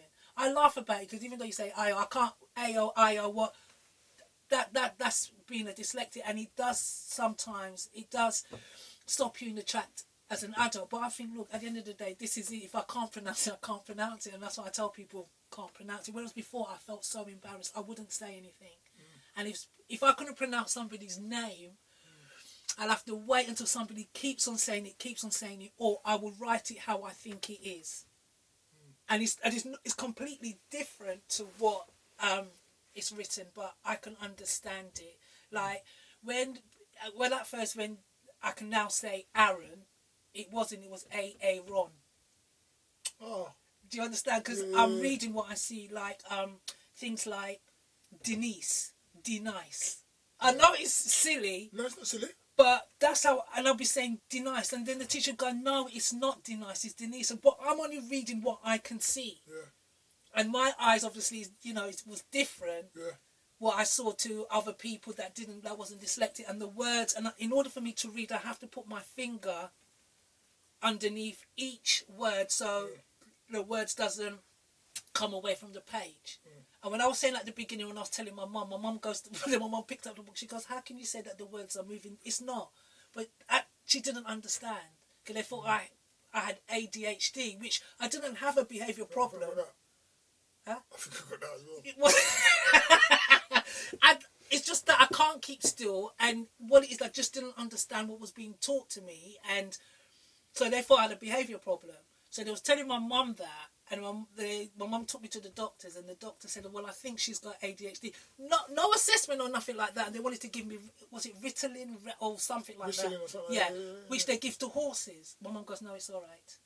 She goes, thank you, but whatever's in my daughter, it will come out. Why you keep making her African? Because I want her to be African, because she's the queen. That's the motherland. So you just give me so much. It's bombarding me. I think, anyway. I'm coming back again, live talk. I'm coming back, I don't care. Ayo. Is it Ayo? You said it right. No, the first note. Ayo. Yeah, that's right. But there's no I in it. Where's the I? Where's the I? There's an A in it. Ayo, but I'm saying it with an I. It's a silent I. Yo. Hi-ho. Hi-ho. Hi-ho. Hello. It's like hello, isn't it? Your name is Hello. You're right. His name is Hello. My name is Joy. It means joy. My name is Joy. Oh, but you do bring joy to the room. You do. You bring joy. Talk to me. Do you not think you've got ADD? Just let it flow, No. So what is all of this? It's just me. Natural. No, but it's not natural. Woman. Yes, it is.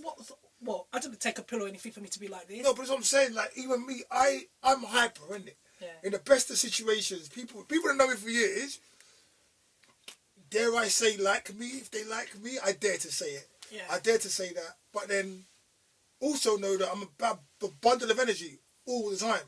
Yeah. I think I'm ADD, but I haven't been diagnosed with ADD. When I was in school, never used to sit down in one place. Always want to know what's going on. Yeah, like a meerkat. Like a meerkat. You're like that. What? Yeah, that's what. Anything but what I'm supposed to be doing. Right. Anything but what I'm supposed to be doing. Yeah? Always too inner. Yeah, Always when it's time to sit business. down and like focus, like you know the book stuff. Yeah. It's hard for me to sit down and read a I'll be book. I'm not dumb. doodling. I'm not dumb. but it's hard for me to sit there and read a book from it, and then my mind will tell me, "I can't do that." Yeah. So when I say ADD, I'm not saying there's like, how do I say? There might not be nothing wrong with Sergeant Monero, but Sergeant Monero isn't like the next person, the next person, the next person, the next person. Yes. You've got a bag of energy. Since you've been in it, even I'm like. What's going on there? Yeah. And I'm usually, I'm that guy. I'm that guy. And I'm watching the show's gonna be like, what the fuck? I've seen your shows. Yeah, I've I'm seen that your guy. shows, yeah. So I'm saying, you've got energy, girl. So you can ask me to come back? Oh, please let me come back. Let me come back. Baby, come I'm coming back. I'm coming back. I'll leave that to you guys to decide. Of course, you don't want me back in it. Can I just? Yes. No. Want me That's back. one person there. That's Wizard nodding his head. I'm talking to you guys inside the camera. She talked to the person behind the camera. I'll leave it to you guys. Like, subscribe, and make a bag of comments. If there's a bag of comments about this lady's interview, then she can come back. I'm coming back. If there's no comments, I will barricade the door. I will lock all the lock. I'm coming in. I'll kick it I down. will release the dogs or the hounds. I'll kick it down. And I will change the dress. I'll find you. But yeah, so all right, this guy, because you said you cut the things you had there. I'm trying to keep them in my head. It's not easy. Who's gonna write them down? Let's go to. I should have written them down. I know. I'm gonna start writing down in a minute. But you just even to stop and think sometimes. I'm digesting the stuff that's coming out of you, and it's amazing. I'm enjoying this interview. But yeah. I can come back again. You can go me for part 2. Part 2. Anyway, moving on. You technically got like no time left. You're lucky. Oh no, my God! I didn't even tell you that about my business. I didn't tell you about my dolls. I didn't even tell you. Yeah. Wait. Oh no! Wait a minute. Ayo. Ayo. Sorry. It's Sergeant Monero. It's Fawole. How can you should not have ADD or something? Something's going on there, babe. You took speed before you come for this interview. Or what? Don't give your chest heart. You'll have a heart attack if you have that. No, no. Was it balance? But when balance with, don't do drugs. Yeah, don't do it. Drugs. Don't do it. It's not. Let life be your drug. Yeah. All right, listen, Sergeant. Let me get worded now. Let me get worded because every time I try to get worded, it's just taking me down another road. Just let this fucking yellow brick road, please. All right. But boom. So you went into criminology. You got into criminology and working into with the youth. Yeah. How was that for you after being bullied between the years 7 and 10 and the other years upwards? Seeing youth that potentially might have been bullied or be bullied, and just being a part of the solution for youth that was going through stuff, because whatever it was, whatever goes on with the youth, like I know that a lot of the stuff that they're getting either sentenced with, labelled with, whatever, it's not what it should be, it's wrong. And if they were just given a little bit of attention and time and had a conversation with them, you realise that they're not a murderer or a robber or this or this. Some of these crimes were crimes of necessity, and some were cries for attention. Absolutely. Yeah? Yeah. But so how did it feel, you working in that industry, going through what you went through, having your brothers and sisters and all that, and knowing what life is about, but then having this input, having the benefit of being able to input in people's lives and make enough money to give to your parents, take care of your parents at the same time? Because I Monero did. That's right. I Monero did. I brought the joys of love to work. I did now, because I Monero did, I put my stamp and I said, I'm coming into Haringey and I'm coming to do some stuff. No, when I got the job, I was over the moon, and at the same time, I got a position in Holloway Prison. Oh, wow. As a criminal justice worker, I can tell you some things. Hey, I've been around only in a good way, and if other people say otherwise, they're lying. So the youth offending was amazing. I just thought, I didn't think it would be what it would be. I didn't think it what it would be, and working with the 10 that's right. Working with the 10 to 17-year-olds, it was amazing, because that's the time when it was about the postcode war. You can't go into this. I'm thinking, why are you talking about you can't go in? You're in N17 and you can't go into N18. It was an eye opener. The kids, I must say, even some of them now, we may have not got through to them. We attempted to get through to them, try and put them on the straight and narrow. Mm-hmm. Some of it did work. And what I liked about Haringey at the time, the youth offending officers, the social workers, the probation, the majority of them were black. And in that area was predominantly black or green and that. So the workers there, it was good. It was good. We tried our best because we had to work with the police. The police were in-house with us. And, because that's when, at the time when... What do you think about the police's input into that youth offending stuff? For the police? Yeah. Is it positive? Is it negative? Is it just to make the numbers? Is it to show face, or are they trying to make a difference? Well, I think it's a bit of like everything, because you know, like with some police they do what they're supposed to do, and some are just there just to, how you say, like sort of like stir the pot. But it's not the same in the youth offenders. With your team. No, well, that's what I'm saying. Yeah, because we had some of them. No, forget the police that worked with you. I'm just saying in any workplace, people come to work, people come to fuck shit up. Well, yeah. Yeah, I'm just saying, like I know, like the police get all the time, like the police are wankers, they cause atrocities, they abuse their power and all that kind of stuff as well.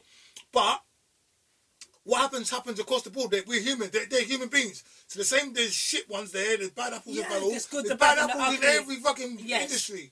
Do you know what I mean? Ugly, yes, absolutely. Yeah, but go on. So some of them come there to make a difference. Some come to stir the pot. Yes. The ones that come to make a difference. I'm going to talk about them. Oh, the ones that come to make a difference. I would say they were hardworking. They wanted the children to change, so they will go hardcore. They'll be, telling them on a one-to-one. Listen, this is, if you go down this road, this is what's going to happen. But if you turn right, you've got opportunities. Yeah. I'm putting this in place for you. It's not for me. I want you to turn your life around. And then some of them, it's not like that. It's just like the tick boxes. Yeah, you came. And what me and some of the other workers did as well. So say, for example, they'll come and they chung. They mash up. They smell of weed. Yeah. Some of the workers will say, okay, you're not really up to it today. I'm going to you're going to go home. So they don't have that session. Are you crazy? You could be lying down there. You could be chewing your mash up. You're coming to your session. I've told you before not to spun weed before you come when you've got like your reprimand. And because what they have to do, they come to the youth offending. There's certain workshops that they're supposed to do. They see their youth offending officer. You find out whether or not they're in education. If not, you get like the the protocol and everything. You could be mash up. You're going to do it. And some of them will do that to certain workers because they think, I got a blind man. Hell, that's not happening. Yeah. You come chung, you're staying there. The next minute, you hear their belly rumbling. You're not getting no jam tarts or the jammy dodgers because they want something sweet. You're not having it. You're sitting there and you're working. So those are the ones, because sometimes you've got to be cruel to be kind in some of them. Yeah. But I loved it. And even though they run rings around you and you're thinking, when you just think that you got them, well, what will happen? They have to go back to court, and then their reprimand could be like changed again, or they can go back to prison. But if you've got a great youth offending officer and you know that they can do work with you, they will do a really good report to the judge, and the judge will either give them, say, like an extra 8 months on their reprimand. So they're out in the community, they're not in Feltham, they're not in Huntington, because basically when I used to go to Huntington, it was like a holiday camp for them. But they had TV in their room, you could play pool. What are they learning? How can we change what's going on, in your opinion? What should we change? How can we change what's going on, in your opinion? How can we change it? How? In your opinion. How? I think we need to get more tougher workers, individuals that really want to do the work and want to help individuals, and not just only like ticking the boxes, because there's a lot of them. How do you do that? By employing the appropriate individual. Like me. Not really. Apart from me, because I was the greatest one there. I think what we need to do as well is to look at the Rehabilitation Act as well. Because that hasn't been looked at, and that is I think the Rehabilitation Act was 1974, and they have not even looked at it. They haven't gone back to reform it and think, okay, could they say, okay, once you go in prison, that's your sentence. You've done it, you've gone to prison. That is it. But what about when you come out? What is it when you come out? You've got a criminal record. Nobody wants to employ you. So it's like a revolving door, because when I was in Holloway and I worked as a criminal justice worker there, everybody that came through there had to come through the system. Anybody that did a crime, a woman always came through like Holloway. From there you get assessed and they'll ship you out, whatever. So Holloway was ground zero. Yes. For all female criminals. Yeah. Whatever age. Well, from a certain age. Yeah, because they did have a young at one point they did have a young offenders unit in Holloway, but that was years ago. Then they stopped that, and it was just women from 18 plus, because they used to have children from the age of 14 there. Wow. They had a little unit. And then they stopped that, and that's when they started to build YOIs, the Youth Offending Institutes, like Cookham Wood, Feltham, and Huntington. But in Holloway, you had 18 plus. So I met Maxine Carr. I met quite a lot of people. Who the fuck is Maxine Carr? She's the one that helped Ian Huntley kill those two girls. Oh, Lord. Yeah. So those are the kind of people that she will come in and, she'll get like searched and everything from the officers. I was plain clothes, just in my normal clothing. But no matter if anybody came in, they had a right to have a phone call. So no matter what she had done, people, anything, it was my right. It was your job to make sure she got her rights. Yeah. So no matter what she did. Did she get bust up in jail? Yeah. But only if they're allowed that to happen, because she was in her own cell. Unless they open up and you get beaten up. That's the only way you can. And it was It's allowed by the screws. Sorry? If it's allowed by the screws. Exactly. Yeah. Drugs. How do you think drugs get in? When I worked in Holloway, and I worked there for a good over 4 or 5 years, not once did I get searched. Not once. Not once did I get searched. I'll just come in, I said, do you want to search? They go, no, I'll just go through. Not once did I get searched at all. I could have brought in anything. That you didn't? No, did I? I said, I'm glad you didn't. No, you're mad. Then you'll see, no, I can't do time. I'm too pretty. Can't do that. I won't be able to have my hair and everything. But mind you, they had hairdressers, dentists, they had a swimming pool in Holloway. They had a swimming pool in Holloway. Do you know, I live, like, at the back of Holloway prison. You didn't know, but I'm telling you. But I know now. I'm coming to your house. So I don't live there. John off. Ew. John off. Chris, we're coming round. We're coming round for dinner. John off rice and plantain. So well. Yeah, we was focusing. And now, why did you take me off there? No, I was trying to tell you something. You're the one who took yourself off the road, darling. I'm staying in my lane. I was tell you, like, I used to live behind Holloway Women's Prison, and the women used to flash out of the windows at us. Like, but I was unaware that they had such facilities on site. Yeah. I know that they had it must have been a huge site. I remember they had accommodation for their workers on site. Yeah. They had like flats and stuff. Yes. Like they were built up over there. Yes, that's right. Over there. I didn't know I didn't know what went on inside the infrastructure. Obviously my youth was my youth. All I knew is like we used to play football in the grass. Women used to shut the window, flash their souls at us, and that was about it. What we knew about them, what even knew about women at that time was like we playing football in the grass. Yes. You know what I mean? But yeah, I grew up in the shadow of Holloway Women's Prison, even since it's been destroyed or been demolished. Yeah. Like there was stuff like all the rodents and stuff went to the houses around the area and stuff. I don't live there anymore, but people told me about stuff. Like when they broke it down, all sorts of stuff happened there. I could imagine. You know? I could imagine. Then for Ground Zero, do you know anything about anything now where Ground Zero would be for the women's prison now? Well, or is there no Ground Zero? Is it just everywhere? Well, the prison that oh God, what's that one called near the airport? I don't know. No, other women's prisons except Holloway prison, you know. Yeah, no, there's that one. There's the one that of Gatwick. Cause that was a newish one. They've built. I can't remember the name.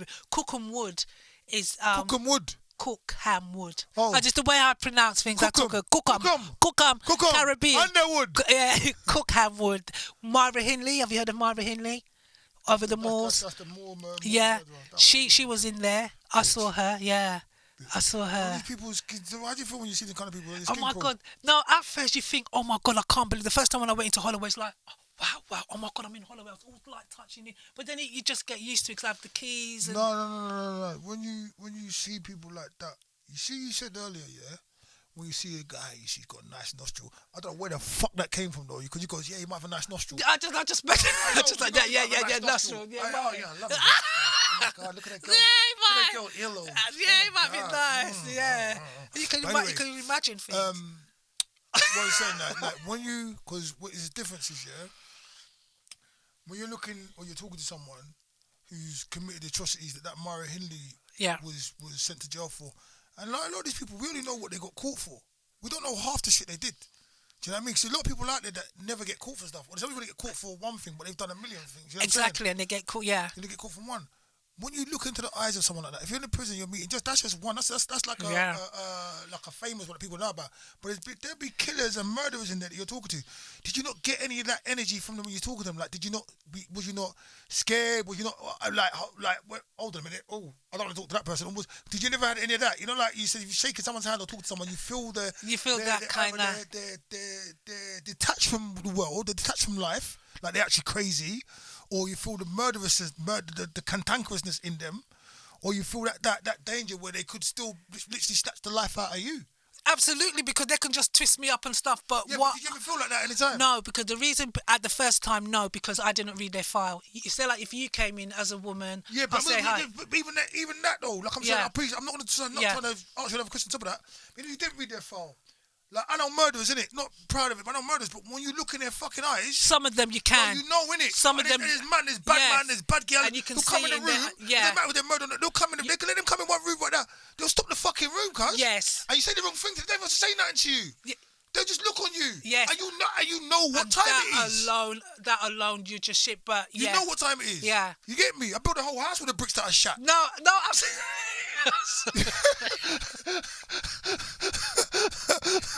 Seriously, because you just know, like, you just think, and it's like, because for me as well, because I love this conversation. This conversation going longer than it's supposed to, but it doesn't matter because you're an amazing person. There's a lot of fake tough guys today. Like, I'm a bad man, I'm a road man, but there's still man out there that's like that. Like, I'm not trying to say that it's glorified or anything like that, but when you meet someone like that, the presence alone just tell you know that they've done something horrific. Their eyes alone, they'll come, they're quiet. You don't be around them kind of people. They don't advertise, like you said, the bad man. They don't say, yeah, I'm a bad man, I'm a G. You wouldn't even know, but you know there's just something about them that's not right. I remember, I'm not trying to glorify him. I remember something happened to someone. I don't even say the area it was. Something happened to someone done something to someone I know, their baby mum, and they was rude to them for some reason or whatever, right? But they knew the guy. And they went to go get the guy. And they saw the guy knew who'd been rude to whatever. I remember, like, fuck you, suck your mother. I don't know what happened. It was a long time ago. But then the actual guy whose baby mum was, got the guy who was going to get him to go and apologise to the baby mum, innit? So he saw him, he got him. He's like, boom, boom, come. Come, we're going to do this. He told him, and it's like, they're going, and he's gone to get in the passenger seat. He's like, no. Get in the boot. He had to climb in the boot. He had to get in the fucking boot. But it's the way it was done. It's like it was because the man who it was. I haven't said anything to me, but the man who it was is that much like he just walked like you know. You're like come. What you did? Alright, you see, come. We're gonna come and apologise. Whatever. Come. So we're going. And like, okay, yeah, but we then. Nah, get in the boot. But it come in the car in the boot. You thinking, that's your place. Get in the boot. And the person. Yeah, like Mouse said it, like little mouse. Yeah, you have to get the fucking boot. Yes, that's right. Anyway, let's not glorify anything negative anymore. Was it you? No, I'm not that kind of person. No, I said, was it you that had to get in the boot? I'm not that kind of person either. You have to kick the shit out of me, bro. Or blaze me. I'm getting no fucking boot for no one, mate. Fuck off. You get me? Yeah, I want not even for your girl. Not even for your girl, because she might like some kind of kinky stuff like duct tape, tie you up and then dash you in the boot and then take you out again.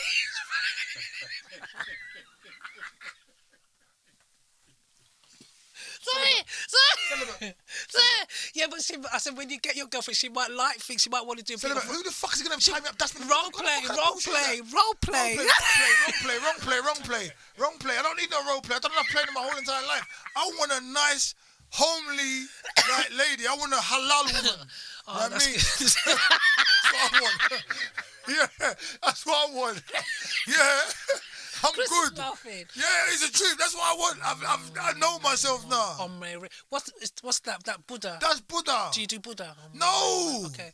Just try to ask. Wrong K. Is that how you say it? Wrong K. If I don't do it, how am I going to say it? Yeah, but you might know it because you seem like a man that know quite a lot of one or two things. Hey, Sandra Monero is Nam Hirachoy, something like that. I told you that. So then, so you done a lot. Hola. I can speak 3 languages. Okay? You speak 3 languages. Are you talking? Are you? It's one of them bullshit. Skele and Skado. Romanian, Ethiopian, and Somalian. That was 3. That was 3 languages. Yeah, hit me with the Somalian. Oh, I don't want to get personal now. I don't want to show how clever I am. No, come on, hit me with the Somalian. No. Romanian, hit me some Romanian. No, another time. When you invite me back. Yes, when you invite me back. I'm coming back. I don't care. I'm gonna. My friend who knows you. I'm gonna say, just tell me where he lives, and we'll just come round. Your friend who knows me, yeah. Yeah, the one that introduced me. You know what? He's not just my friend. He's my brother. Oh, that's even better. Not by blood, by relation. That's even better. But his brother sing a song, and this is how the song goes. Go on then. No, I can't go back.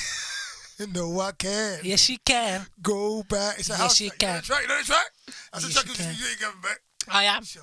I'm coming back. Yes, I am. Full force. Life Talks podcast with Ayo. Sandra, we're wrapping it up already. God, we only just started. And he was late, you know. I was supposed to start here at 2 o'clock, yeah. All 2:20, 2:25, 2:35 man rolling. You know when they say black people ain't on time? Well, that's not me because I was on time from...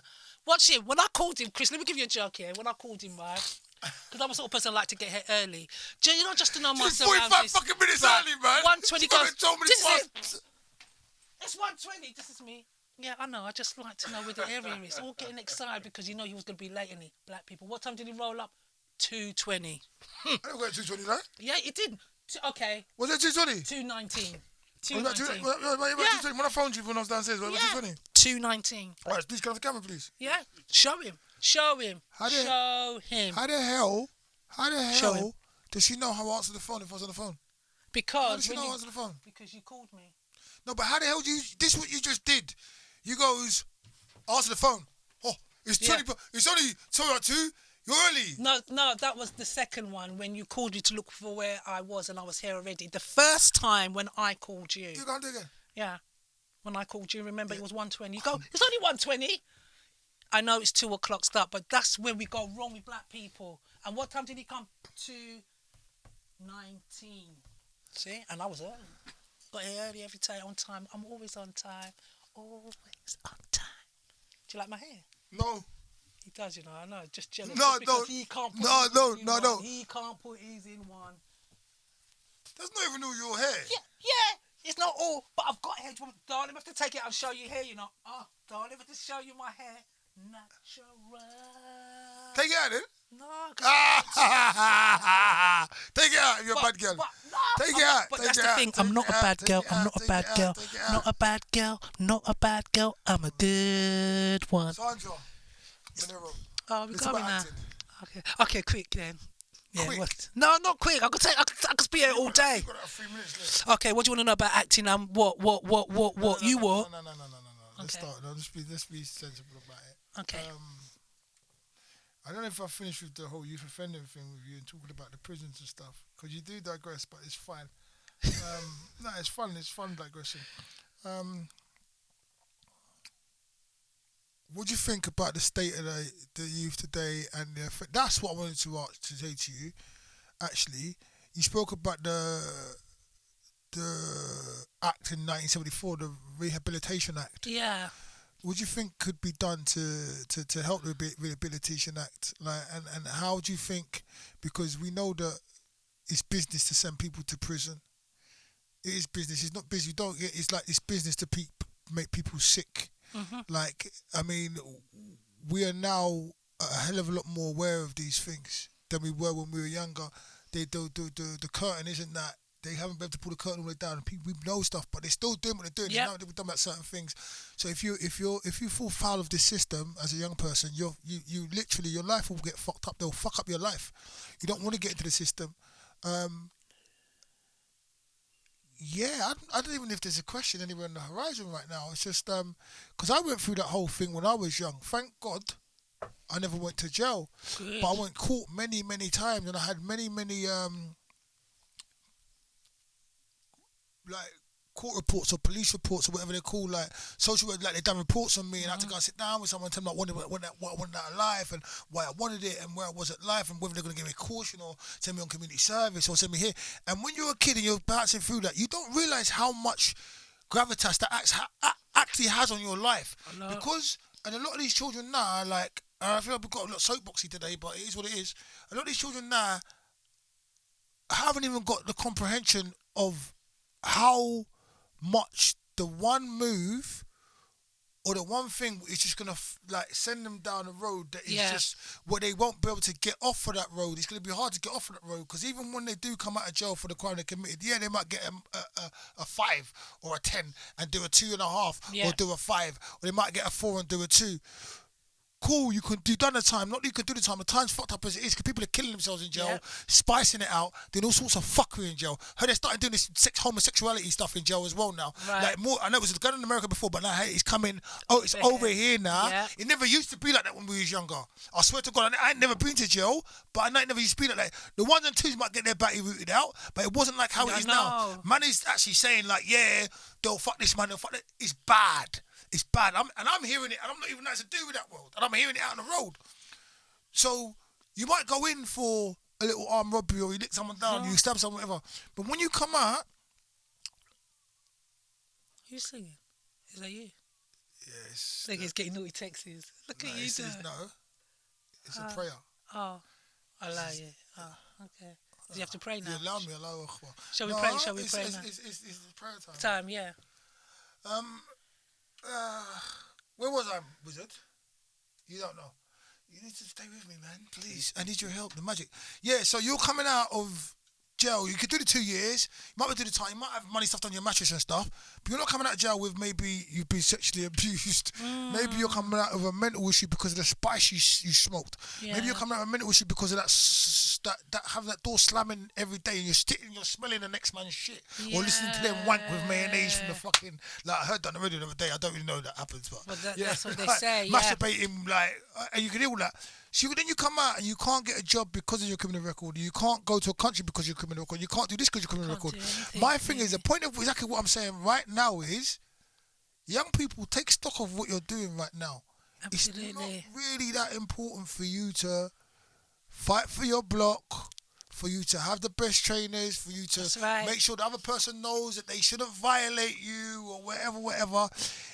Defend yourself, but certain things are not that important. But if you're not careful, everything can go down the toilet. 100. And if anyone reaches out to you to help you, as shit as it is, as bad as you might think it is, there's some people in the system that are there to help you. And even if they are, but even if they ain't, use the lifelines quickly. Use the lifelines. Use the lifelines. Because that's the only way. Because that's what I've learned now. Like I always say, like if I knew, you say if I knew this when I was 25 or when I was 10 or whatever, if I knew this, all the stuff I know now when I was young, I'd be fierce. So what would you say to your? Okay, I'm just going to take an age. Your 14-year self. Your 14. Come here, you little cunt. Stop fucking about. No, I'm joking. What would you do? What would you say to yourself? You're 14. I just say the things you're supposed to say, because I never had a dad. I got a dad, but my dad wasn't around. I'd tell myself how powerful I am, how much things I've got going for myself. I would tell myself I don't need no one to validate me. I just need to validate myself. What I need to do is put my head down and work my ass off. Do you know what I mean? Focus on what I want to focus on. Forget the today. Look for the future. I'll tell myself, enjoy yourself. That's right. You know what I mean? Enjoy yourself right now, because this ain't coming back either. Enjoy yourself. Sit back, relax. Don't stress too much. I'd also tell myself, leave the girls alone. I'd tell myself, leave the fucking girls alone. I see. Until a certain age, it doesn't matter. They ain't going nowhere. Because they'll be there. They ain't going nowhere. They ain't going nowhere. They ain't going nowhere. They ain't going nowhere. Some of them don't even fucking mature. Some of them don't. Some of them don't even mature. But I just say, just slow down, take a look around, take it easy, value the people you need to value, and take care of yourself. But I haven't done too badly physically taking care of myself. Mentally, I think I've been strengthened by all the stuff that's happened to me, and I think you can't go through life without having problems and being broken You down. have to, because that's what you need it. It's like, you know, you need the mix. Just like, I know it's a silly thing maybe to say that, but we need crime, because if we don't have crime, how would we know certain things? And if we didn't have crime, there'll be That's why it's about bullying. Yeah. It's about bullying. Yeah. But go on. yeah, we'll have no police, no courts and stuff like that. But going back to what you said about the bullying, and maybe yes or no, but then sometimes because you touch on a little bit of suicide, because some do take their own life, you know, for that. And I don't know, I didn't. Maybe I was scared, don't get me wrong, getting bullied, but I just didn't want the bully to get hurt, if that makes sense. I didn't want my brothers or anybody to hurt them, because I don't know, maybe they were hurt enough doing what they were doing to me, but I don't know. But I just didn't Do believe you know what, that. Sandra? Don't worry. I wouldn't worry too much about what's being said, because the way bullying was taken care of in our day and age, and the way they address it now is two different spectrums, totally different things. So all I would say is, if you're being bullied by someone, speak up and let someone know. Let someone around you know. If it's teacher, let the teacher know. If it's a friend, talk to a friend. If it's a partner, talk to a partner. If it's family, talk to family. Speak up about it, and I'm sure that somebody out there will be able to help you with it. Also, speaking up about it will allow you to understand exactly what's going on, and probably maybe be able to say, no, stop. I'm not going to be bullied anymore. I'm not going to tolerate this. And you might, if you're an adult, you can maybe take yourself out of certain situations. If you can't, there's organisations out there. There's people that will help you. If you want, like, text me. And some people are sending around, they give someone a slap for you. Do you know what I'm saying? I'm not advocating it, but I hate bullies. Yeah, I don't like. I think it's the lowest form of life form. Absolutely. The lowest form of life form. When someone wants to advocate, and it's like, Putin's a bully. All these people, they're bullies. Yeah. Bullying is horrible. It's disgusting. It's not necessarily horrible. And when you get it in work as well, because you get it in work. You get it everywhere. Well. Yeah, it's horrible. And it's not necessary. There's different. Different. I mean, it's just why. I don't like it. It's not nice. Keep your fucking self to yourself. That's right. If you're not gonna be nice, then you know what I mean. You go and take a run and jump. You should get like some bullies on your show. Let's talk. Just make them talk straight. Why do you do what you do? What do you get out of it? What makes you? I don't. No negativity. Yeah, I don't want people like that around me. Good. Like, I'd rather have people who might have been bullied and then they've turned themselves around. Yeah, like me. Yeah. Yeah, like me. You was a bully? No. You know, listen, I said I want people who might have been bullies and turn themselves around. Oh, I thought you said that people who were bullied. Oh, sorry. No, even bullies will turn themselves around. But because, you know, like, that kind of stuff, I don't want to advocate anything negative. If they want to explain to me why they're bullying people and understand themselves, you know, like, people beat their spouses, their wives, their kids. Yeah. It's disgusting. But there's undercurrent issues going on. As to why. You know? Yeah. So I say address that, get counselling, sort yourself out, have a conversation, like talk. Tell people about Straight it. talk. You know, straight talk, man. That, because those are the aspects in life, like you said, people kill themselves, and it can get really dark for some people who can think they're all alone, but you're never all alone. You're never alone. Never all alone. Never all alone. Just reach out, even if it's someone you don't know. Reach out, innit? You know what I'm saying? Touch. Yeah. Sandra. Oh, Monero. That's right. Hey, yo, I'm coming back. Fawole. No, you're not fucking coming back if you can't say my whole name. What's the matter with this woman? Hey, yo. I'm saying Sandra Monero, and you're giving me only Ayo. No, but I like the way how you say your bit as well. Yeah. It goes good. It goes good. It goes good. No, that's not good enough. If you said, oh, it adds gravitas, I might be like, yeah. It goes good. No. Yeah, that's good. Weak. Good. Yeah, it's weak. Never mind. All right. So you left. So you're in the youth offending realm, yeah? Yeah. Do I get a break? Sorry. Oh, sorry. I thought I said, don't you get a break in there? You want a break? Can we? Do we have a break? Yeah, you can have a break.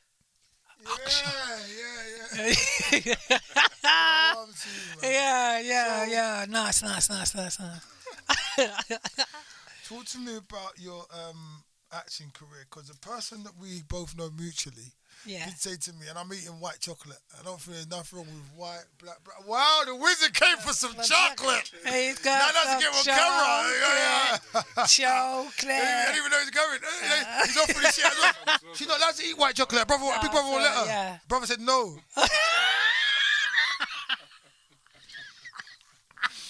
True. You're not lying. Not lying at all, but that's got milk in it. That's dairy. Come from the cow.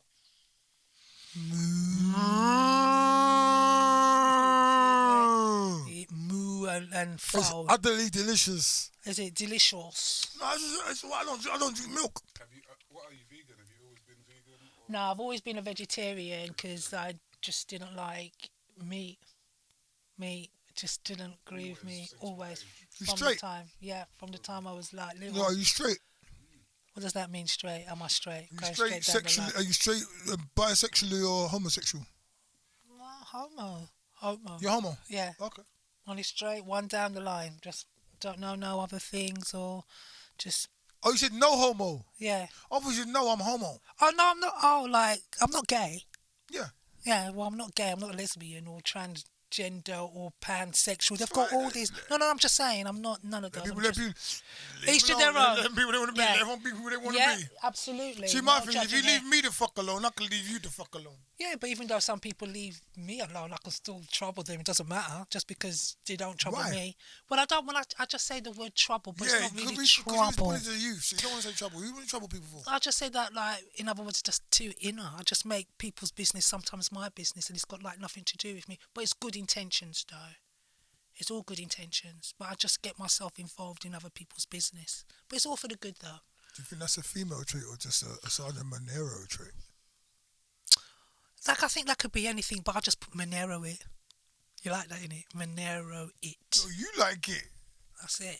No, but I think, don't you think, like, women like to busy themselves in other people's business? No, men. Oh God, I know a couple of guys that what? It's not even they come and give gossip. I don't gossip. I only give Pound for information. pound, who's worse, men or women? Pound for Men. pound. Women. Yeah, now The men. fuck outta man, here. Listen, men The can fuck outta chat. here, Listen, man. men Come on, chat man. like whoa. Nah, man, come on, man. Men chat like. I'm gonna say they don't get pound for pound. Yeah, man. Pound for pound. Man. Yeah. Man do the same. Man will come and they will say like, oh yeah, just like when the woman they're at I'm work. laughing at you, don't laugh at you, innit? And when the woman comes home and says, yeah, babe, you know, there's so-and-so like Selena. She's always there. Man do the same. Man come back home, they do the same. I'm not saying that man don't do it. Yeah, so you said who's worse? No, I said who's worse. I'm saying literally, that's your opinion. I don't believe so, man. So you think woman? I think women get around in gangs and plan shit. Oh, no, Like, you know, like, yeah. gangs, you know. Yeah, I think, man, you know, like, when it's cool, thanks. I feel like when a man fucks up, or when okay, let me be very politically correct and careful the way I step on this motherfucking eggshells, right? I think when a man gossips, he might gossip to his missus, or he might gossip to his boys, like maybe. But that's still gossip, innit? Women, No, we no, don't no, gossip, no, we no, give no, no, no, information. no. See, that's the You know, difference. let me finish, please. Okay, Thank you. Yeah, hurry up, please. Come on. Whatever. Yeah, but when a woman gossip, like, I think she'll gossip to her brethren, then her mum, then her cousin, then her other friend, and then they might have a five-way about how to dress it, or then that other person might gossip to that person. The way that the things gossip is different. Sometimes a woman have a problem with her man, and she tells another woman, and that woman, instead of trying to help her, she's telling other people her business, and then another woman from down here is telling her, well, you know what you need to do, right? Stop giving him pum-pum. Don't make him dinner. Who the fuck asked you over there? How do you even know that came there? Like, and what I'm saying may be propaganda. Which it is, because women Nah, I don't don't gossip. believe it is propaganda. We don't You don't gossip. gossip? We give out information, and that's the difference. Information. I don't gossip. Please It's put the camera on this information. woman's face. It's information. Can you say the whole thing? Women know what and what, who, where, what? Make it clear. No, say it with a straight to face. you all Say it with a out straight there. face. We do not gossip.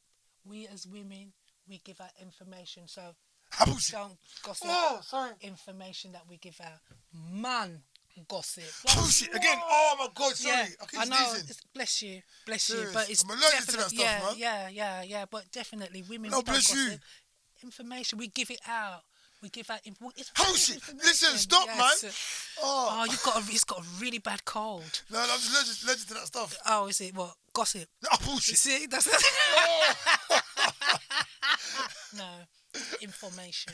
Bullshit again. Yeah, Look, no. Come on, man. Listen, your acting career. Let's talk about your acting career because we ain't got much time now. Trying to rush me off. I'm coming back.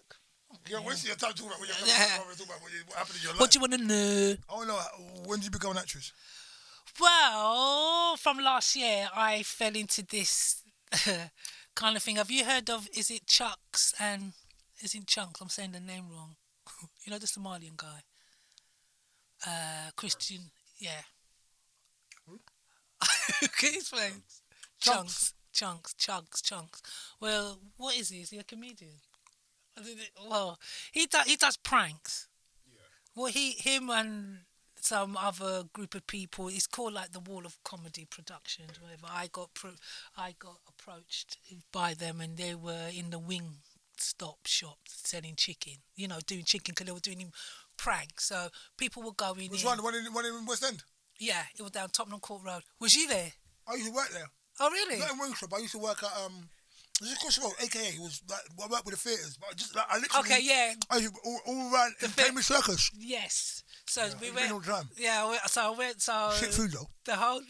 I don't eat. The thing about it, I don't eat chicken. Shit food, not good for your belly. It runs out your belly, you Yeah, lot. I don't eat chicken. See, fowl. Like, it's good. It's not good. It's not good because when you have meat, it stays in your body for 90 days. Not even that. All the shit they put on top of it. 90 days. Yeah, when you eat. Oh, I knew that. The chicken I ate 90 days ago was still here. Yeah. One of my farts was smelling so Yeah, see, funky. that's it. Even though you shit it out and everything, it's still in your system. For it's 90 days. It takes 90 days for meat to come out your system. How long does it take for vegetables to come out your system? Why they don't? No, I don't know. What the fuck is that? I don't know. I It's don't not know. these meat comes out. I 90 don't days really don't. I don't know. The vegetables stay there. I don't know. I got a carrot in my arm from 1975 when I was born. My mum gave it to me by accident and it's still in my body. The vegetables don't leave you. No, they stay there forever and ever. Forever and ever, ever. Yeah. Oh, Man. Oh, you're so silly. Right. Me? Yes. you know you joined me on the RMM. Catholic girl. I'm a good I can't get a straight answer on this one Catholic today. girl. You're a good Catholic girl. Was you bad? What was you like? When, I was a good girl. when did you lose your virginity? Oh, that's personal. I'm not telling you that. I was a mature young lady. Was you? Yeah. Was it good? Was it good? I was scared. I'm not telling you. I can't scared? tell you. I was Oh, scared. yeah, bold my hairy. God. You scared, yeah? I was scared. But I went out with him for a long time afterwards. Huh? I went out with him for a long time afterwards. Was He you was my love? Was first you love? boyfriend. Yeah, just because you just want to make it better. So I stayed with him. No, I we stayed with did. him. We did stay with each other. How was you? You love him. That's What was it like for you? Was it like? It was scary. Okay, that's one fucking word. Yeah, well, that's what it was. It was scary, isn't It's it? scary. The first time. Okay, knowing what you know now, Yes. did you come? Did you enjoy it? Was there time? Because you know, okay, look. Well, no, not for the first time because that was the very, very first time. And having. Did it go? I can't do it. Pop. You mean like. Oh, hello. Hold up, wait a minute. Let him put some pimpin' in it. She lost her virginity. She's embarrassed. She ain't fucking embarrassed. I was, because I was mature, though. How many different positions did you do? Huh? How many positions? But that was only like the one, because I was just a tryer, just trying, because that was my first time. Oh my gosh. How old was you? Me, 16. Ah, that's quite old, for a guy. That's quite I lied old. about it for years before I got it. Oh, did you say you was older? No, I lied about it for years. So Oh, I was okay. a virgin, but I was saying I wasn't a virgin. But I was a virgin. Boys, you lying, innit? I know, because they say that. But that's But okay. like I did tell you already that my advice to my younger self would be wait longer anyway. I would have minded waiting longer. See? And Knowing what I know now, I would have minded waiting longer. yeah, you should have. I waited longer. You're a girl. Yeah, but some of the girls that I knew, like in the school that I went to, some of them were 13, 14, 15 Spreading already. their legs. Yeah, already. Spreading their legs in school. Yeah. With who? With other schoolboys or men? Yeah, boys. Wow. Exactly. That's what I'm saying. I said, oh, not me. No, not me. I don't want to come. I want to Not come. me. But all the truth is coming out. You Yeah, see, I don't gossip, anyway, only information. Information. What do you think about the whole sex culture today? What the hell was you just doing in the I mic? was talking to the mic, innit? Because you're not talking to me. Yeah, I was talking to the mic saying that information. When you rewind, you'll see. Can we cut that bit out, please? Coming up. What team do you support? Sarge, I don't Football? know what to do with you, you know. Let me ask you a question. Do you support football? I wanted to finish on the arc, but you haven't let me. You haven't. Every not every What move- team do you support? Every time I go, I support my family and fuck football. Do you every like time- football? No, I don't like football. Okay. I don't like team sports. Oh, don't you? I don't even like sports that much. I don't like team sports. Oh, so can we play netball? What you say? Netball? Is this girl alright? Netball's a team sport and it's only played by girls. No, men play too. No, men play. Men play netball. Yeah, no, men play basketball, girl. And they play netball. Do they? Yeah, women play rugby, football. So why can't men play netball? Yeah, the women's rugby. Yeah, you don't see the England team lost, and they were crying. You don't hear that I don't like team sport. Right, but I'm just letting you know. Hello, I wasn't aware that there was hello. all these things. She's Hello. Yeah, I wasn't aware of these things, but I don't. Yeah, I don't like. See, you know when they say you learn something new every day. Yeah. You learned something new today, innit? You didn't know there was. You know when that woman says. Bothered.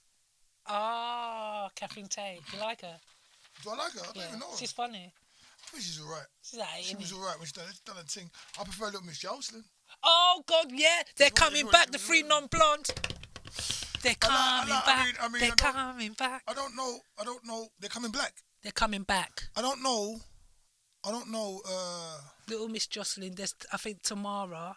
Yeah, that's what I'm saying. That's who I know. Yeah, and then I know Jocelyn and Tamara. I don't know the other one. And the other one in EastEnders. I don't know. No, Tamara's in EastEnders. No. Tamika. Yeah, is that Tamika in EastEnders? Yeah.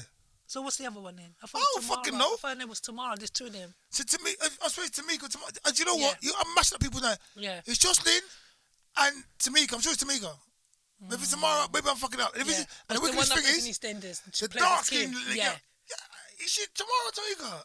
One of the two, anyway. But she's the one that. Yeah, maybe. And she's the one. She's my mate though. I know her. Oh, do you know her? Oh. So I messed up names. Last time I see Miss Jocelyn was in the hospital, but I was on her show as well. Little Miss Jocelyn, she's funny. Better They're coming back though. They're coming back. For me. Yeah, the three non-blondes. They're coming back. What's the worst thing you've ever seen? Yeah, I feel you. Bro. Oh. Yeah, I want one quick answer. Boom. Okay, go on. What's the worst thing you've ever seen? A man's penis. What's the best thing you've ever seen? A man with a big penis. No, joking. Serious, no one should elaborate. Like, what's so bad about his penis? It was ugly. Men's penis is ugly. You didn't put your mouth, did you? No. Good. They're ugly. What do you mean? My dick's not ugly. Are you ugly. circumcised? Yeah. See, well, that's different. When they're not circumcised. Are you circumcised, Chris? You should have. Yeah, you would have been St. Lucian. No, serious. I have to take it up on the table. The blow. No, bring the table. Let's see. All right, God, stop it. BA. Tell me something no one knows about you. Oh, my God. Oh God. I don't know. All right. What's your biggest inspiration? Your biggest inspiration? I like this girl. You know what? The family could just talk about anything as well. I don't know what you're laughing at right now. What's your biggest inspiration? My mum. What's your favourite quote? My favourite cook? Quote. Oh, by Malcolm X, in hating Africans, you end up hating yourself. Wow, powerful. I like that. Repeat that for me. Your favourite quote is, slowly please. In hating Africans, you end up hating yourself. Malcolm X. Slowly. Okay. Give it power. By Malcolm X, in hating Africans, you end up hating yourself. You see it there? Wakanda forever. What?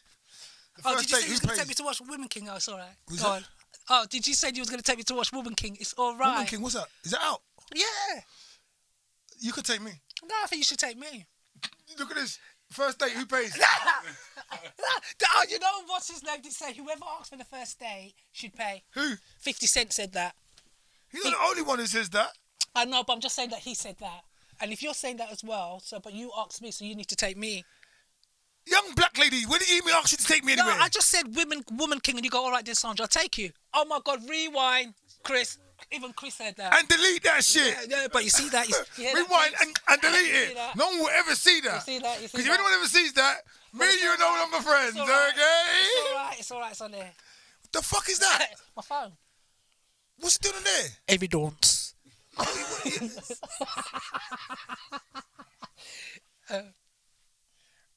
I'm so dead.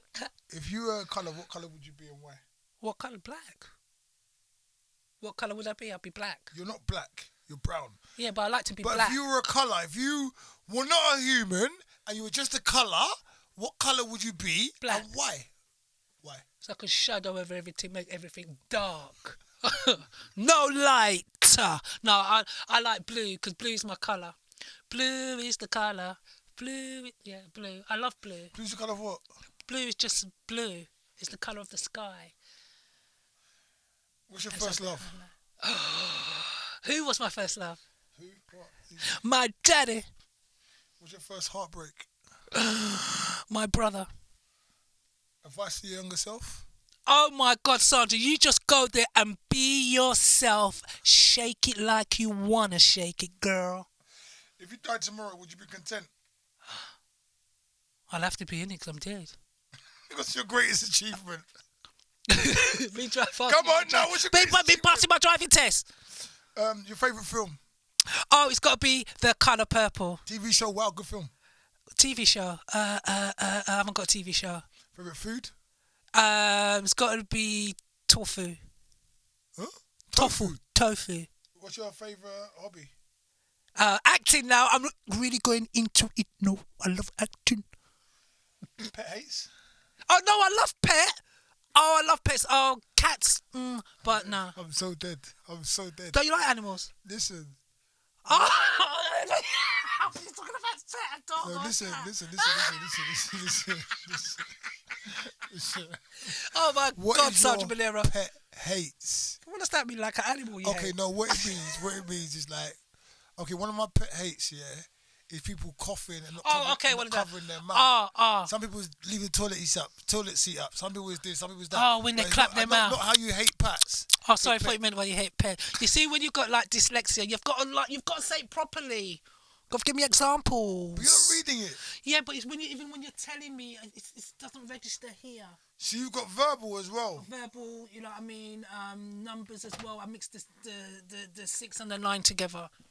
Yeah, because when we was playing one time when I was doing like, And she chose those two numbers. Because 69. You need to keep your mouth closed, yeah.